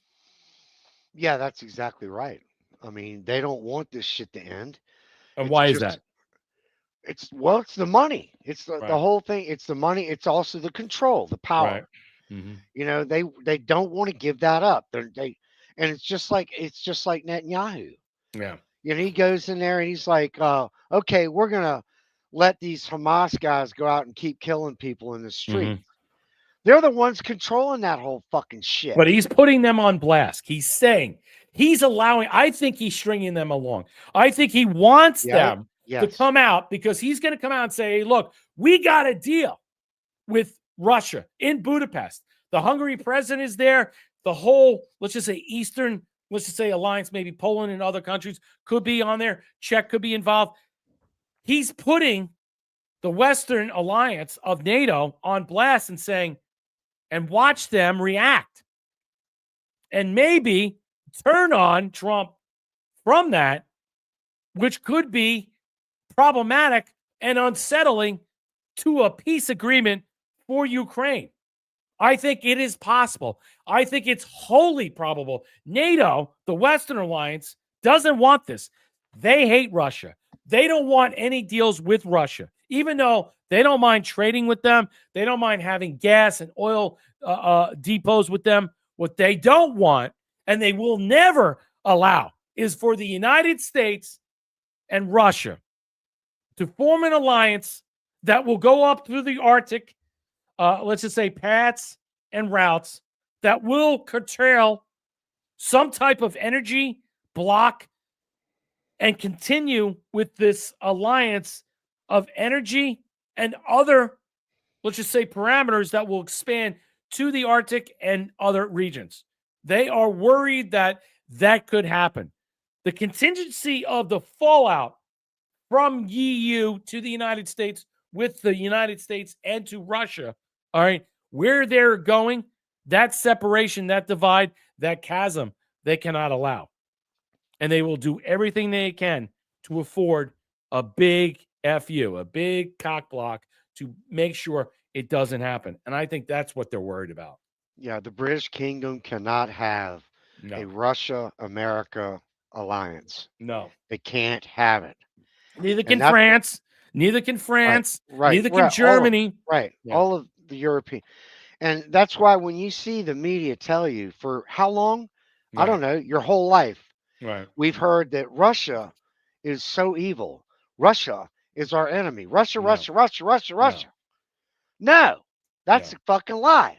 The British Empire is our fucking enemy. Yeah, the British Empire is our fucking enemy. Look, the idea that Kennedy was killed because he wanted to make some détente with Khrushchev, whether it was because of the UFO information or the technology or the subversion of all this other stuff that was taking place, or the idea that they wanted to go to the moon together, or all these other scenarios. I don't know. Or all these other things that the CIA and maybe other agencies, the military industrial complex were blocking.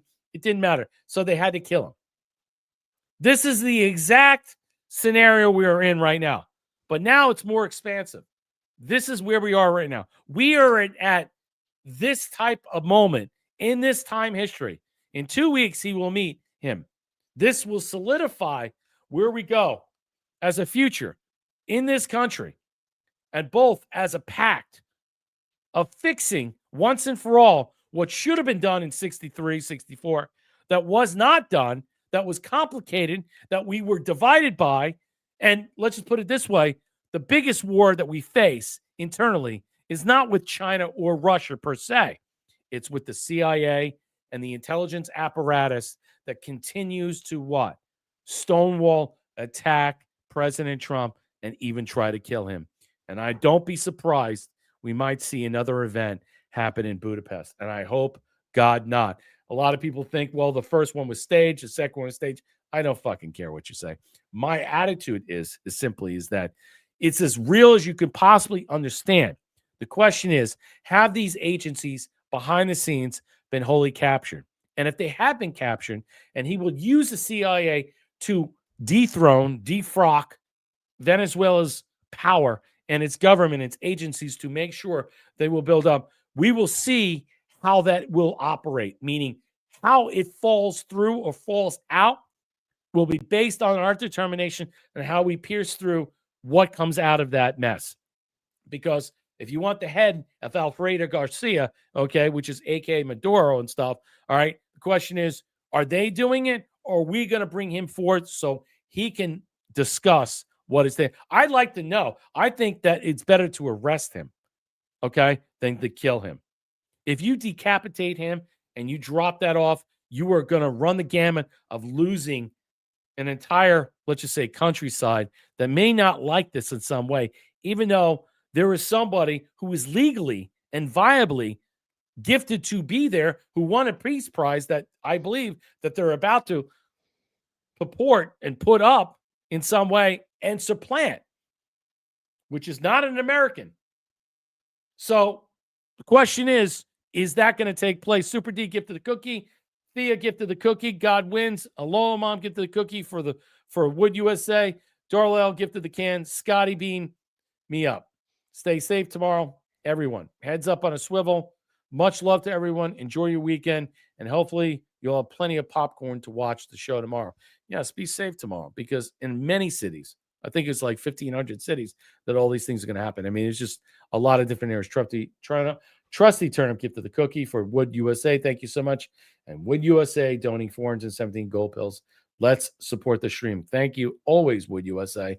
You're top notch. You're top dog. You're always there. Ugly gifted the can. Thank you so much. And over here on Rumble, Diana. I wake up a happy girl every day knowing the stupid criminals are being exposed and brought to justice. Happy weekend, everybody. Yeah. Let me play this last thing. We can just dip out. I want to just go over this real quickly. There was more to go, but I don't have time. So let me just play this. This is the evangelical crowd. I know, Trusty, you'll love this one as a Reformed Catholic. The evangelical crowd is now purporting that, and that as they F with your mind, that it was okay to kill Charlie Kirk because Satan allowed it. Watch this nonsense. Kill Charlie Kirk. Satan did. And God allowed it. God allowed it. For reasons that we may never know. Wow. But here's what I do know. When I tell you something, there is something. I have had my finger on the pulse of this nation for 5 years.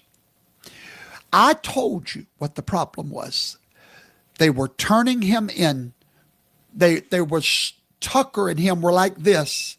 They were turning Charlie against God's chosen people. Wow. And God said, no, not today. This is the evangelical nationalist wannabe Christian view that, you know, Israel is God's chosen people. Again, the argument of what it is. This is what they're fermenting. You know it's bullshit. I know it's bullshit. That's why you need to walk away from these evangelical churches, these Baptist stuff, these Catholic things. They're all garbage and all supplanting the nonsense. It is completely false, and it is a lie. It is a lie. No. You're too pure, and you have too much influence. So I'm going to bring you before Satan can use you. Got to bring him up. I'm going to let your testimony for the rest of your life can't leave him out. All the positive things you have said about Israel, that's on record. See, now there are no videos of him except one where he started questioning Israel. Everything else is all positive Israel. And isn't that funny? That's all that's left in the collective archive. Wow. Man. I mean, look, I have to tell you right now, I could start to see that fringe element be supplanted by TPUSA on many different levels of what's the actual I forget I'm not talking the Illuminati, but what's the group? Freemasons. The Freemasons. Yeah. It's starting to, like, honestly, I'm looking at it as like a boil. Something that is growing that is just so superficial you could see it, and then I could see the Freemason culture, and we know what it's tied to. He's got all over the place, all over him, man. Oh, it's just so bad. All right, so listen to this, and we'll dip out after this. But this comes from Hustle Bitch. This is regarding Charlie Kirk. Construction crew spoke face to face with Charlie Kirk's assassin, and it's not the FBI's guy. Listen to this. Electrician Dylan Hope, working near the UVU during the assassination, told CNN and USA Today that his crew actually spoke to the gunman moments after the shooting. He had black sunglasses, a black COVID mask, a black trench coat, black cargo pants, sounds like Antifa, a small black backpack, long greasy hair. Hope said, the guy said something like someone's been shot. He was already trying to leave. Hope that he says the deputies later showed up, them a photo, and the excavator that was working there said that's him. But the description does not match the FBI suspect, Tyler Robinson. Let's listen.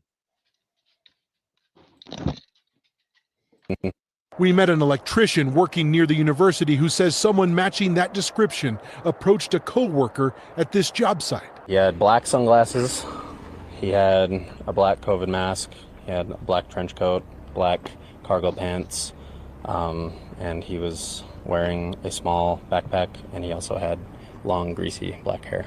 The guy said someone's been shot. Looking back on it, did that person think that was the shooter now? The guy was already trying to leave. And so we were then shown a picture by the sheriff at the time, and the excavator said that it matched. We met an electrician working near the university. What do you think about that, Marshall? As we dip out, I'm dropping the gold pills. So, yeah, it's just I don't, who the hell? I mean, at this point, I don't really care about the Charlie Kirk assassination anymore, because I truly, in my heart of hearts, I will be following the case to listen to the, let's just say, deposits of information between both sides of discovery. That's the only thing I'll be focused on, because I want to hear the information the prosecution has and how the defense will play it out. As far as I'm concerned, I neither believe that he killed him or was involved in this in some way. In some way, he's being set up as a patsy. Again, a lone wolf narrative. I also believe in some way that they faked his death. That's my supposition, and I'm leaving it out there. I could be wrong, but I don't really care, because you can't convince me one way or another. But I will watch the testimony of both sides to hear out and how this plays out. And remember, MLK's assassin, lone wolf, died in prison.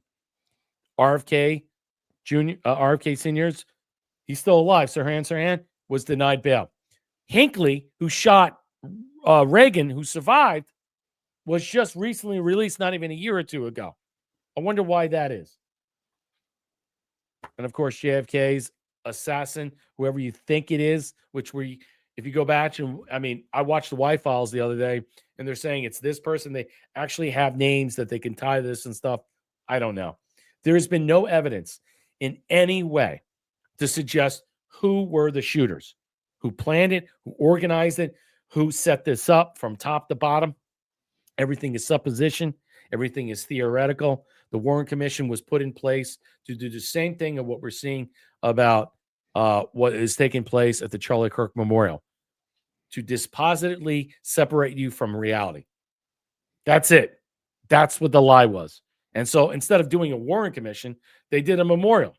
And that memorial was to convince you that it was real. And it wasn't. It was bogus. So that's our show tonight, Marshall. Any thoughts? Help out Marshall, Ko-Fi.com/ShepTalk74 before we dip out.